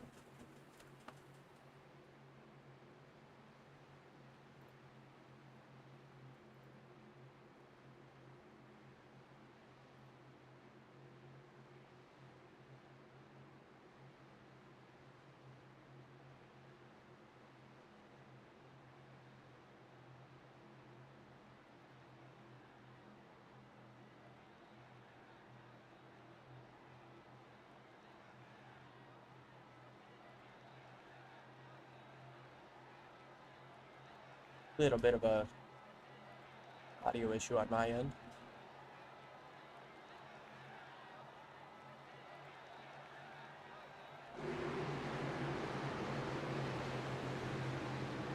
Frank, you got a copy? Nope, not at the moment. So, a couple of technical difficulties here, but we'll be all right to rock and rumble. Brian Chu gonna lead him down over Angel Hernandez, Peter Terrio, Joey Burgee, Cody McCorkle, Joshua Grosso, Jaxon Carr, Fabricio Lamana, Jackson Bowles, and Danny Sollo rounding out the top 10. 4 playoff drivers in the top 10. Jeff Weimer, have not heard back from him after his disappearance. Green flag back in the air, and Brian Chu leads him down. Outside, not too bad. Maybe a little Toyota teamwork there.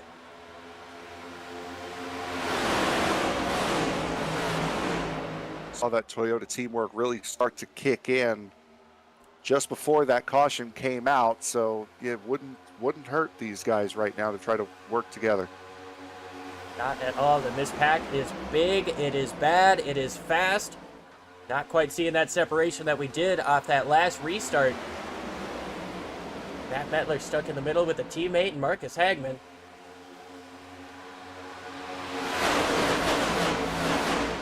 Again, it's not often that we see a single car spin here at Talladega.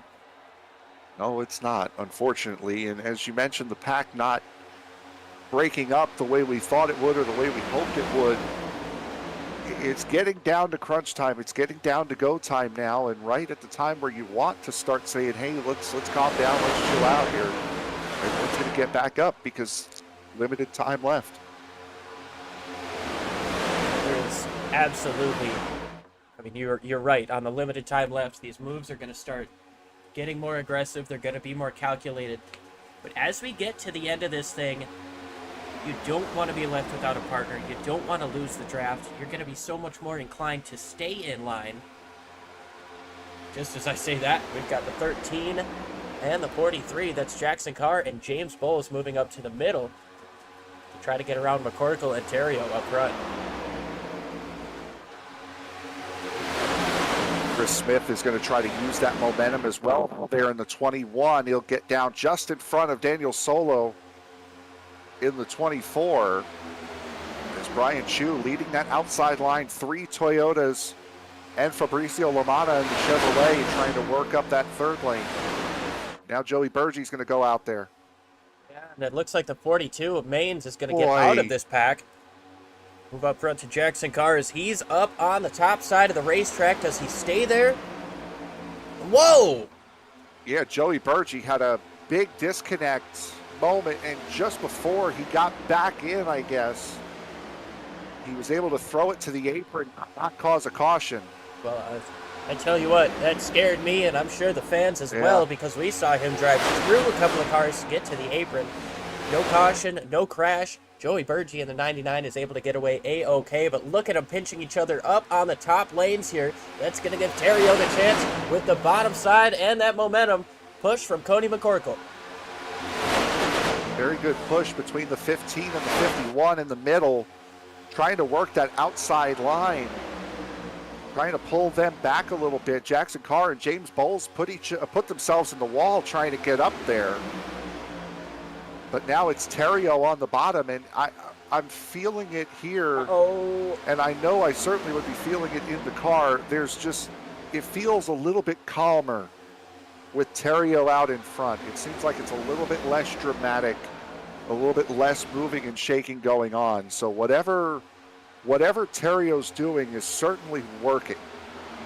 While you were saying that, we had a couple of moments there with this group here that's starting to fall away from the single file train. Chris Van Maastricht is starting to look up to the top. Now I gotta say, it's gonna be easy for these guys to stay in line. Devin of Casey Tomlinson gets set. He'll stay in the pack as well.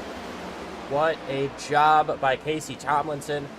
Great eagle eye for Frank to see that out of the corner of his eye. That Corey LaJoie Raise Energy paint scheme is not looking too bad right back. Single file in the top 7. Mark Morton, the first car up on the outside next to Dominic Sawicki. He doesn't have any help. The outside lane still trying to get going with Jaxon Carr, James Bowles, and now Mark Morton. He was so strong up there before. He's rocking the middle lane with his teammate Matt Metler. This is what I was talking about a couple laps ago it feels a lot calmer. We've seen a lot of different drivers in the lead. We've seen the 13, the 15's been in the lead, the 24's been in the lead for a time.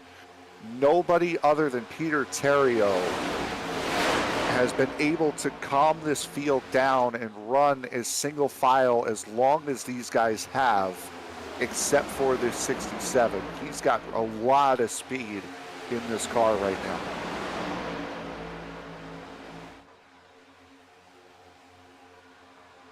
Oh, sorry about that. Had a bit of a glitch there, but yeah, Chris Otto is sitting in 7th place. He's got Dominic Sawicki behind him and 3 Wide Racing just behind that. That's Kyle Gomez in there, Mark Morton, Angel Hernandez, a playoff driver, Joshua Grosso as well, Brian Chu, Van Maastricht, and look at Carr and Bowles trying to get back in line after that outside lane didn't do what they needed it to. Here comes Morton. Yeah, they bailed out and weren't getting any help, and now they've decided to turn 2 lanes into 1. on that outside line, and now they're starting to move up. Morton, again, another fast hot rod on that outside. Tell you what, if you're going to line up and try to get speed and log laps, I think the outside is the way to do it. You scrub off less speed, you get the run coming up out of the corner. This outside lane might be where you want to be if you're going to try to set up this chess match in the last 20 laps. A lot of teammates, a lot of friendlies back there as well. Toyota sitting there pushing behind him. Now the 11's sort of getting pushed out to the third lane, as is Joshua Grosso. Look to the outside. There goes, Angel Hernandez goes 3 wide. Big time bumps in the middle of the corner. Peter Terrio on the bottom side will prevail. Once again, you saw Jaxon Carr get into the back of the 15. This guy's able to keep it straight throughout the corner. It's really tough to bump someone in the corner, and especially here in the tri-oval. There's the car, I don't know how to explain it, it's just so much lighter. You don't have the gravity from the bank pushing your car down like you do in the corners. Your rear tires, it's easy to get them off of the ground, or at least feel like they're off the ground. You don't have that much downforce. It is super tough to push somebody through the center of the tri-oval. These guys are getting the job done. I tell you what, I am impressed. And again, speaking of Peter Terrio being able to control this field and calm this field down, the second they broke off into 3 lanes, they fell right back. That outside line is going to need to work together if they want to catch up to that 87, as the 15 almost comes down on his teammate, Matt Metler. Or the 15, I said the 15, right? I think you got it right, yeah. Almost. Okay.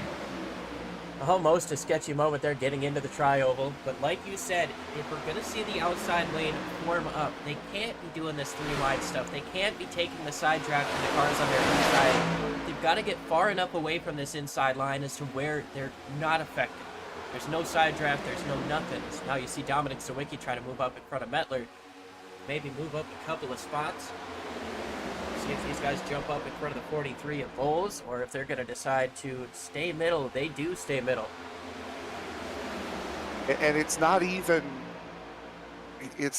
them needing to stay formed up. It's they have to work together because no one has been able to pull up to Peter Terrio like they were able to when they were 2 wide. 3 wide definitely works. We've seen it a lot here. Brett Schneider in the 22, a lap car, has gotten into this pack, and now we've got problems.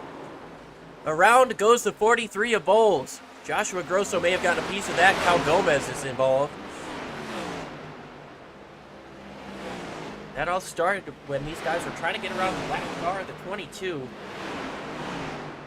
He got in line, and guys started shifting around.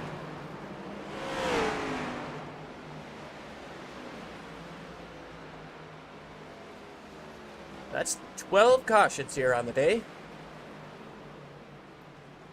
And right as we start to get to the end is where we get the green flag running. And that incident didn't necessarily happen around the 21. 41 of Cowie Gomez moves up on the bottom line. He was still a couple cars behind the 22. Moves the 33 of LaManna into the door of the 34.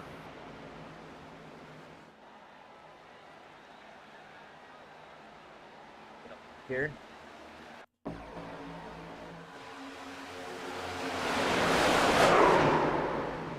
there was nothing that Franz Brettschneider did wrong there. The only rule really, you don't have to move up to the outside, you don't have to move to the bottom, you don't have to bail out and go below the yellow line. The only unwritten rule is you have to be predictable. It's up to the cars behind, the faster cars, to get past you safely. So there was nothing that the 22 did wrong there. He did what he was supposed to do. He held a line. He stayed predictable. Yeah, you're absolutely right. You know, and I mean, we've even seen in the Cup Series with, you know, these next-gen cars drafting how they do, where a guy will, you know, be getting lapped and he'll deliberately jump in front of the pack to try to join the draft. That's not what we saw there. He stayed completely to the bottom and, you know, tried to slot in, but Well, we'll jump forward from that. We've got pit stops, and Frank, I think they can make it from here. Yeah, this is probably going to be the go stop. If we stay green, this is going to be the one.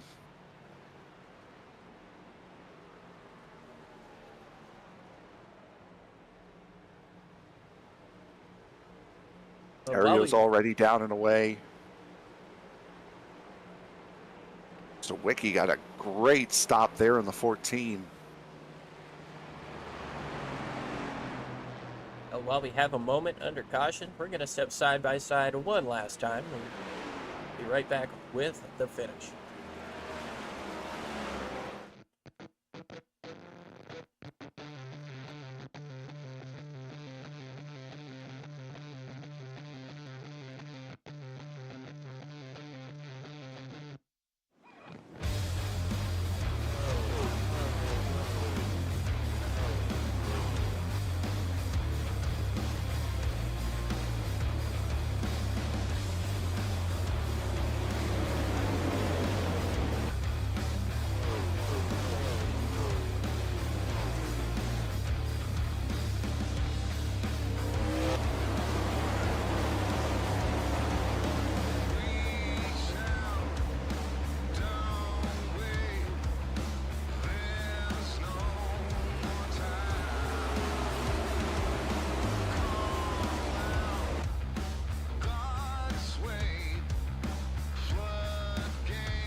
Back live here, 16 to go right now, 15 when we get to the line. The pace cars made that hard left turn, and Peter Terrio is ready to lead him down.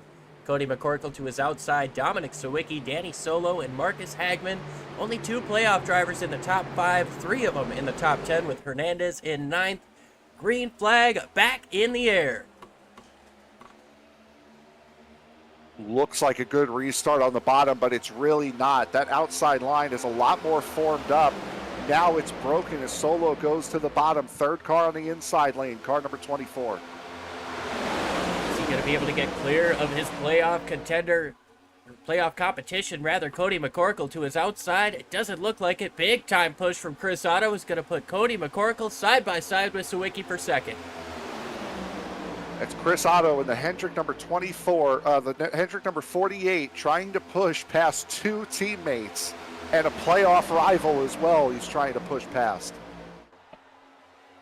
No team games here, no team orders at the moment, especially for Hendrick Motorsports. Look up to the top side of the racetrack. Once again, we see James Bowles getting up there, this time with help from Arilton. And once again, Terrio is able to pull that bottom lane along better than anyone else has been able to all night. And we haven't really seen anybody try to make a move on Terrio that's been behind him. Anytime anybody's challenged Terrio for the lead, it's been a separate line getting up to the front and then fizzling out before they can get the job done. Why would you? When he's pulling the lane the way he is, why would you jump out? Yeah, with a run like McCorkle has right now, I can see why Sawicki might have thought about it there, but he elected not to. Now, once again, side by side for second place, coming to 13 laps to go at the biggest, baddest super speedway in all of the world. Here they go. They get to Terrio and then break up. Go three wide. Brian Chu on the third lane with that's Bowles in the 43, and Alexander Arilton, a guy we haven't seen in quite some time.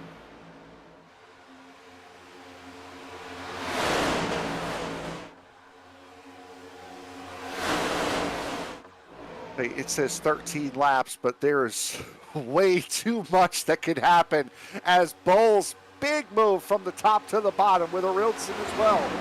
Bob Wyckoff goes 4 wide on the inside of Mark Morton. That's a tough spot, and there's going to be a little bit of contact. Not quite. Morton gets up into the wall. Did not have the space.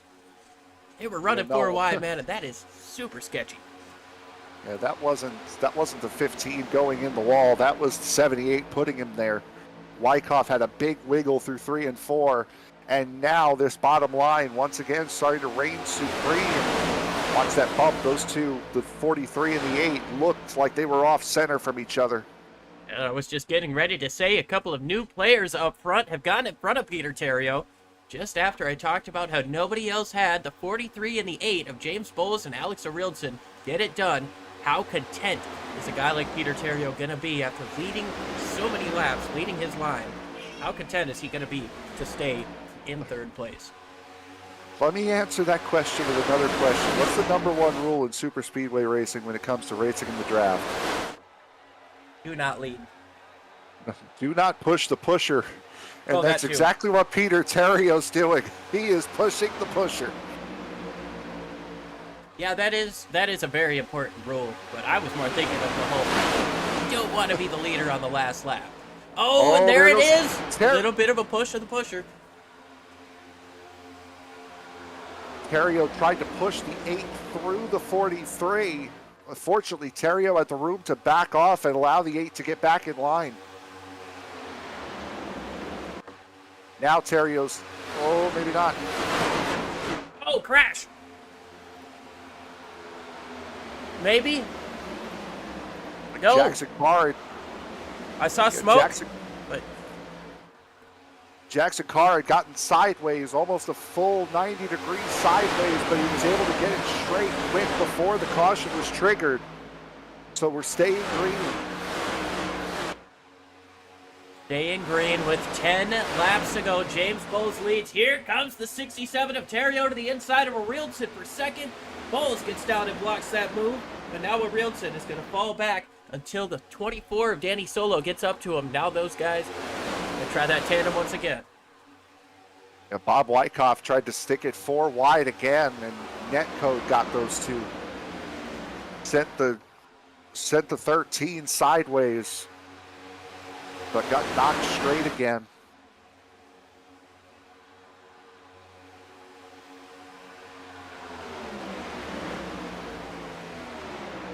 Currently 21 cars I would consider in this lead draft. Maybe not these 3. We'll drop it down to 17, sorry. You know, Joey Burgee starting to fall off. He had gotten hit in the door by the 13. That's where the front damage on Jaxon Carr came from. So Burgee falls back to the end of that little group there. The 11's in it. 7 and the 38, I believe. Bad Mastrick just trailing that group there.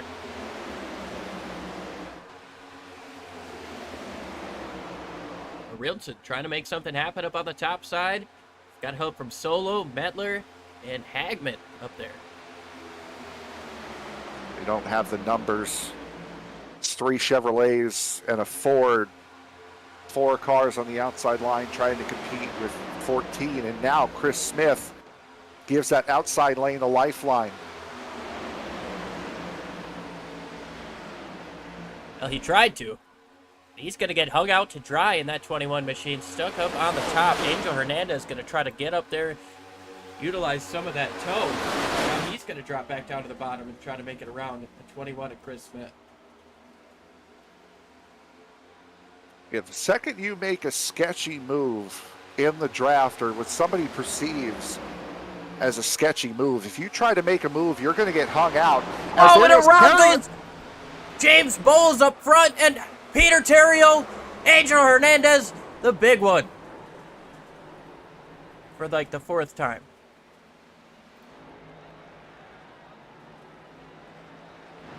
I'm just saying, I've said that a lot, the big one. It's a product of these super speedway racing. When one guy gets caught up, it is so easy. One little mistake to take out a bunch of cars. Terrio tried to do that little bob and weave, go up to the fake to the outside and then cut back down to the bottom to get under the 43. And it's like Carl Edwards all those years ago, the 43 was not having it.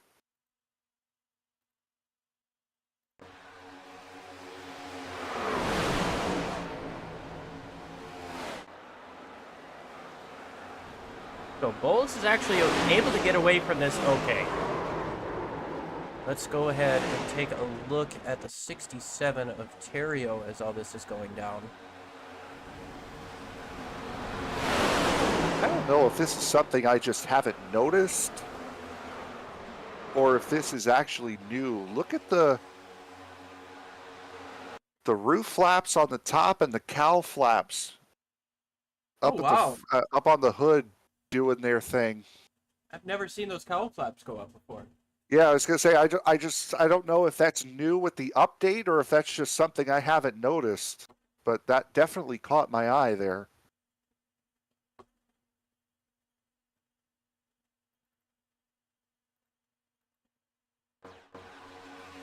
I've been in a number of wrecks, and I've been more focused on trying to get the car back straight than looking to see what the physics on the car are doing. Yeah, you know, it's interesting because obviously when you're in the car, you don't see the roof flaps go up, but you would definitely notice if you had 2 big black squares up in your windshield while you're trying to save the car. So that is a really cool new graphic improvement that iRacing has thrown together for us. One thing I am also noticing is that those cowl flaps are not like they're not popping up and buffeting in the draft the way they are in real life, but I'm sure with updates that are coming along that might get to that point. They just might. It might. I can't say I'm upset about that. You know, I know I talked earlier about how I hate super speedway racing as a driver, but I feel like I'm a really good pusher. So I'm okay with those not popping up when I get right up behind somebody. It's one of those things that you don't notice, and then once you notice it, it's like, God, now I can't unsee it. Racing is doing a lot for us here in these, well, this last update for us Oval fans. So we changed up a lot of the concrete tracks and some asphalt tracks. And the track surface is more dynamic. You can rubber it in more. Thinking if you, that's something. Get that tire model, get that thing It's perfect. Yeah, and that's something we'll see put into a lot greater effect next week at Kentucky to close out the season. Oh, yes, we will. That was one of those things where if you watch the SCL Super Truck race back on Wednesday night, even at Lucas Oil Indianapolis Raceway Park, they were noticing that lanes, when they would heat up, the grip would start to go away and they'd need to move and try to find a different line. And then later on in the race, they come back to it after the line cooled down. So that was something that iRacing has put a big emphasis on. Didn't necessarily put a lot of emphasis on new content with 2 new tracks, 1 facelift, and 1 new car. But the way you race was their big emphasis in this update. And even in a track as small as IRP, they could tell it worked. They could tell the change. I can't wait to see what it does next week at Kentucky for this championship race. I know my plan is to get online with a couple of friends, try out some track combos, and see what's different. It's going to be so much fun. Next week at Kentucky, these guys will be thrown for a challenge because usually you consider Kentucky as a bottom lane dominant racetrack, but with this dynamic racetrack, when that line heats up, these guys are going to have to search for grip. And might see them moving up the racetrack a little bit more than you're used to. And if you watch that iRacing update video that came out about a month ago, they had said, be prepared for that, be ready. And there's going to be more coming. They didn't want to wait until the whole oval rework process was done. They wanted to release it little by little, what was already done. And set they wanted to release. So oval racing is going to get even more changes than what came out here in this update. It's a really good time to be an oval iRacer right now. Absolutely. Not to mention, we might get rain soon. We've been talking about that forever, but... That'll be a road iRacing deal. Oh, absolutely. I don't think we're ready for them sprankle tires on the short tracks.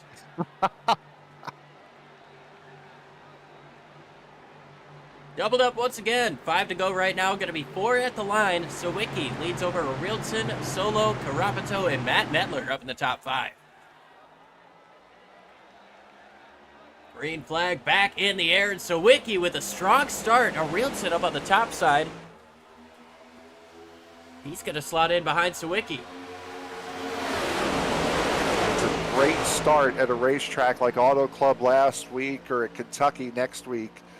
That's not the greatest of starts at a track like Talladega because you could easily get pushed right past. Alex Arilton really threw him a lifeline as Matt Metler gets squirted out to the middle lane. Not sure if that was a push from Sollo that moved him up there or if he was just trying to catch the line. He's going to go up and block the 16, though, and now they're 3 wide with Marcus Hagman in the middle. Him doing that blocking the way it is moving that lane backwards. They were about 2 cars away from the race lead. Now they're about 7, 8 and still moving back. Comes James Bowles and Brian Chu to the middle, trying to make some momentum. Things moving and grooving, swerving a lot in the back. The 16 up into the wall into turn 1. Cody McCorkle moves up to the top. Joshua Grosso fills that spot immediately. This is where things definitely start to heat up, Frank. We are going to see crazy moves from here on out. Yeah, and they're moving around a lot. McCorkle getting a good push from the 43, who's been a very good pusher, has been a fast car all race long. Brian Chu behind him as well, still not quite able to move up to that bottom line. And look who else is up here. First time in a very long time. Linus Broström is up into 5th. Bowles all over the back bumper of McCorkle right now and got him a little bit squirrely coming up off of turn number 4. Everybody gets away okay, but now Brian Chu up on the top side. Things condense there on that top lane. Dominic Sawicki still leads. There's 2 laps to go. Do we make it back to the white, or are we going to see a green-white checker? Bowles jumped up to the 3rd lane. Marcus Hagman didn't go with him. Now Bowles has Brian Chu to try to push him along, but right now it's Dominic Sawicki in a very good spot to get his maiden iSNF win. Dominic Sawicki just started with us a couple of weeks ago. We talked about him hitting for the cycle. He's gotten second. He's gotten third. He's just got to get the win to round out the spots on the podium. They're coming to the white flag through the tri-oval. Dominic Sawicki's going to lead. This is going to be it. Look who else is coming up here leading that outside lane. That's Joey Maines. Van Maastricht goes around with Mark Morton. No caution. Doesn't matter right now. Top side, Joey Maines. He's got a little bit of help from McCorkle. These playoff drivers trying to get the job done, though. Arildson and Sollo on the inside. Arildson in the back. Another crash in the back. Doesn't matter. Here comes Sawicki down to the bottom. Sawicki got hit. Cody Sawicki got McCorkle. hit by Arildson. Cody McCorkle has taken over the race lead. Joshua Grosso on the apron. Danny Sollo with a big push from Jaxon Carr. Can they get there in time? Here comes Sollo with a huge run. McCorkle moves up. McCorkle moves down. He's going to block. He's going to spin himself. Jaxon Carr up on the top side of the racetrack has momentum. Angel Hernandez goes up for second, but Jaxon Carr gets 2 in a row at Talladega and 2 in a row in the iSNF Cup Series. I have no idea what happened to Dominic Sawicki. He was out in front, and with all the beating and banging that was going on, it looked like he was well out ahead. That was a bad camera angle to be looking at. It looked like a bad bump to the inside, sent him down, and that's where he lost the lead. I'm not sure if he came up and that's where the other cars got collected, but we have got a wild last lap to recap.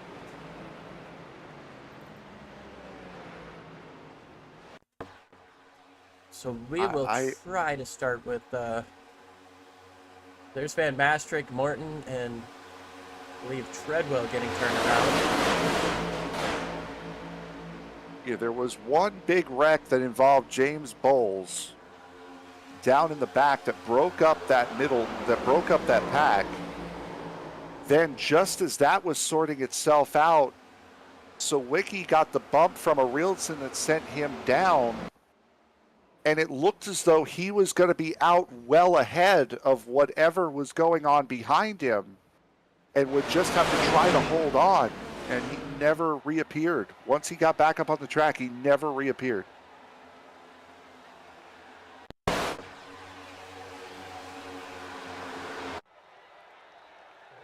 Sorry for the jumping around here. Just want to make sure we can watch Jaxon Carr burn it down. Might have missed that part, but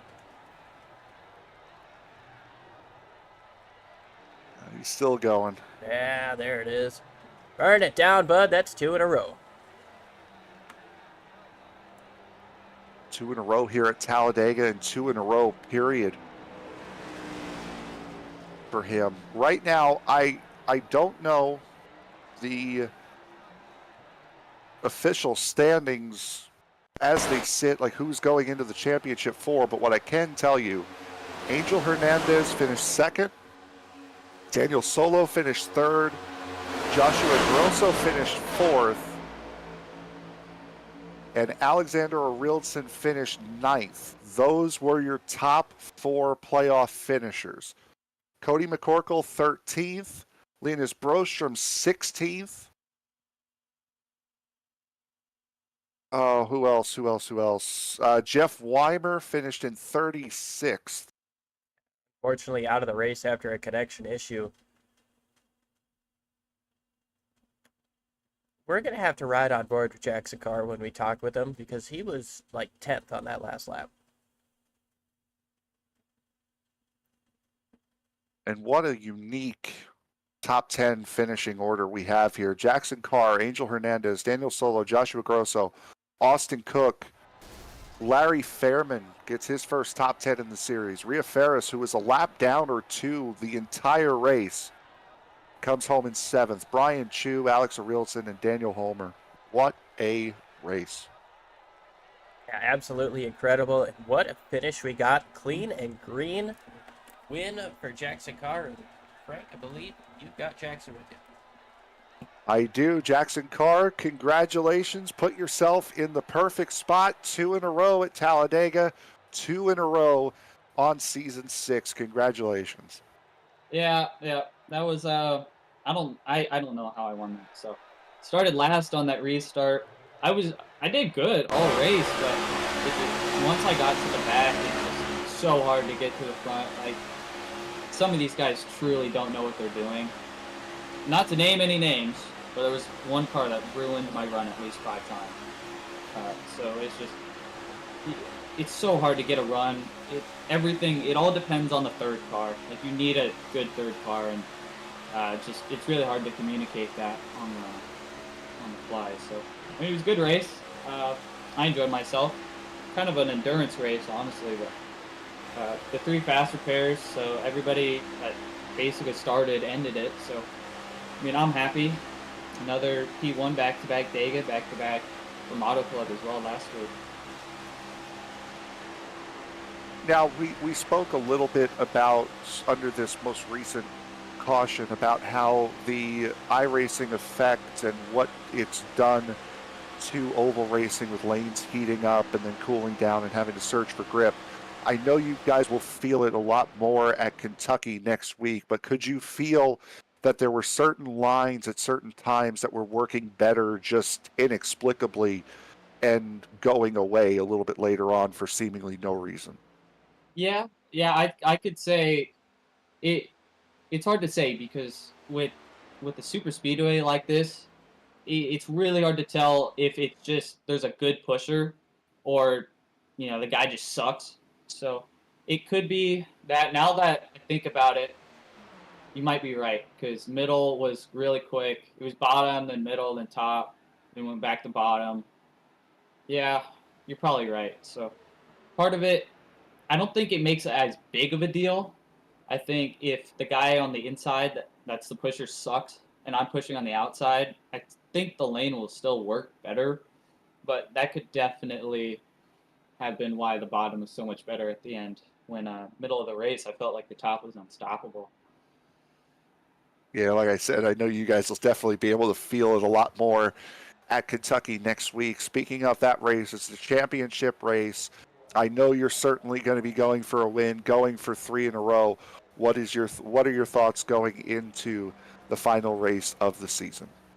So I haven't bought Kentucky yet, but it does seem I've done some testing on another account, and it does seem like it would be pretty fun. I'll still have to talk around to see if I can get Kentucky, but Kentucky, I believe it's a 1 groove, but the outside works battling.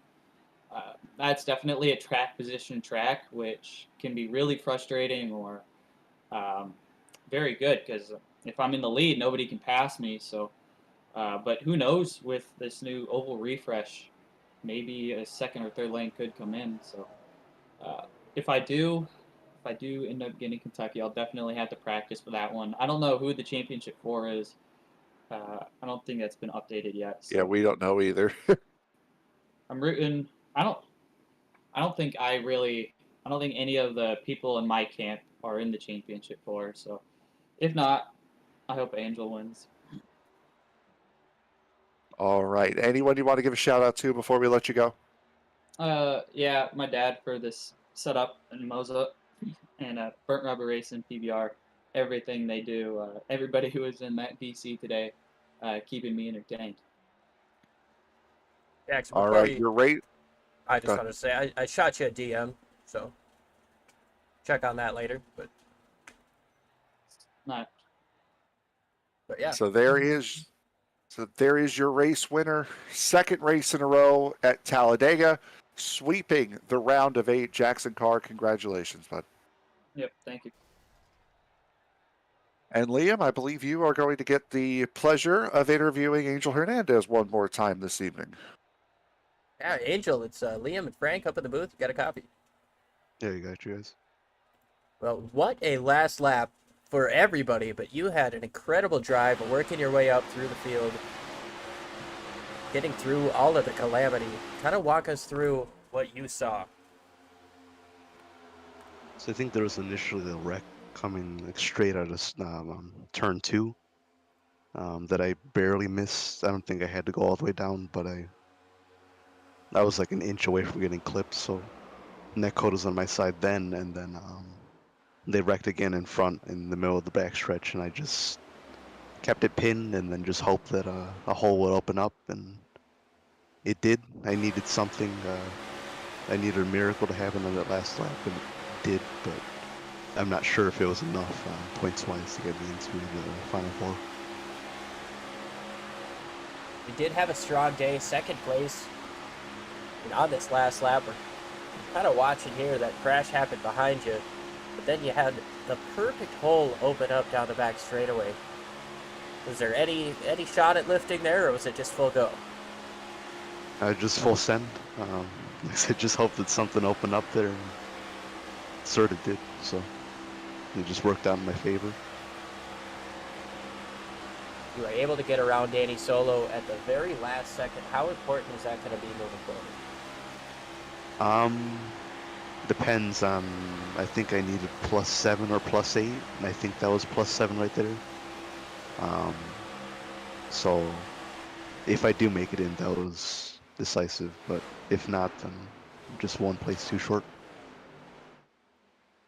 Awesome stuff, Angel. We got to talk to you before the race, and now after the fact.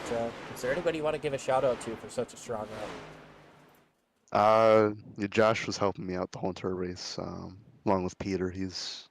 Both of them helped out a bunch throughout the stages, and then we tried working together towards the end, but obviously we were all split up, so did the best we could. Yeah, that's about it. Awesome stuff, man. Congratulations on a second place, and fingers crossed that you made it in. Yep, thanks. That was your second place finisher. We are, looks like, unable to get with our final podium finisher of Danny Sollo.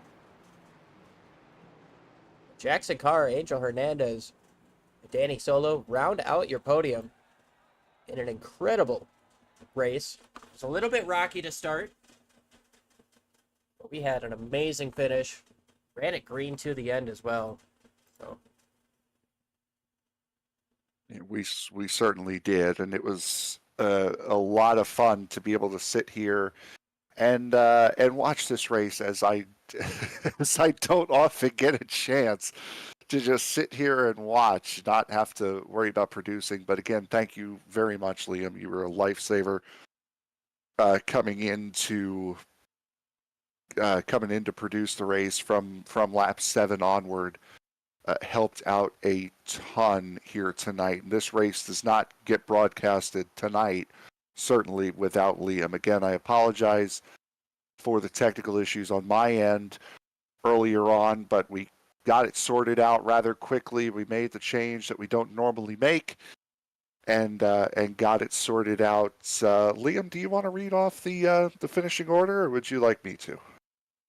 I could do it, but I just want to say, thank you for the kind words, but, I also want to thank everybody for tuning in and sticking with us through that. It's not something that either one of us have ever seen happen before, and, we did our best with it. We appreciate you guys sticking with us throughout all that, and getting to enjoy with us an incredible race. But, as we get into the results here, it was won by Jaxon Carr. We've got Angel Hernandez, Danny Sollo, Joshua Grosso, Austin Cook. Larry Fairman, after a couple of incidents, gets up into the top 10 and 6th. Rhea Ferris with a heck of a recovery too, being a couple laps down for most of this race. Brian Chu, Alex Arildson, and Daniel Homer round out your top 10. Fabricio Lamana, Jerry Parker, Cody McCorkle, Casey Tomlinson, Chris Van Maastricht, Linus Broström, Marcus Hadman, and Eduardo Carapito round out this page. And Chris Otto and Dominic Sawicki round out our top 20. You can tell I'm not used to this, but Joey Maines. Joey Maines, Joey Burgee, Chris Smith, James Bowles, Christian Delgado, Franz Bretschneider, Michael Iskandar, Mark Martin, Matt Medler, Kel Butler, Peter Terrio, Bob Wyckoff, Rick Doss, Kawi Gomez, Isaac Wilson, Jeff Weimer, Michael Gervey. Then we've got Barkley, Treadwell, Laszlo, Harden, and Griffin rounding out the field. So that will do it for us here tonight from Talladega Superspeedway, the DieHard 266. We thank you very much for joining us here tonight. We thank you very much as well for sticking with us through all of our issues. We will have those issues sorted, and we will see you next week at the Kentucky Speedway for the championship for the Bluegrass 200. But until then, remember, as you walk down the road of life, please don't play in traffic. Good night, everybody.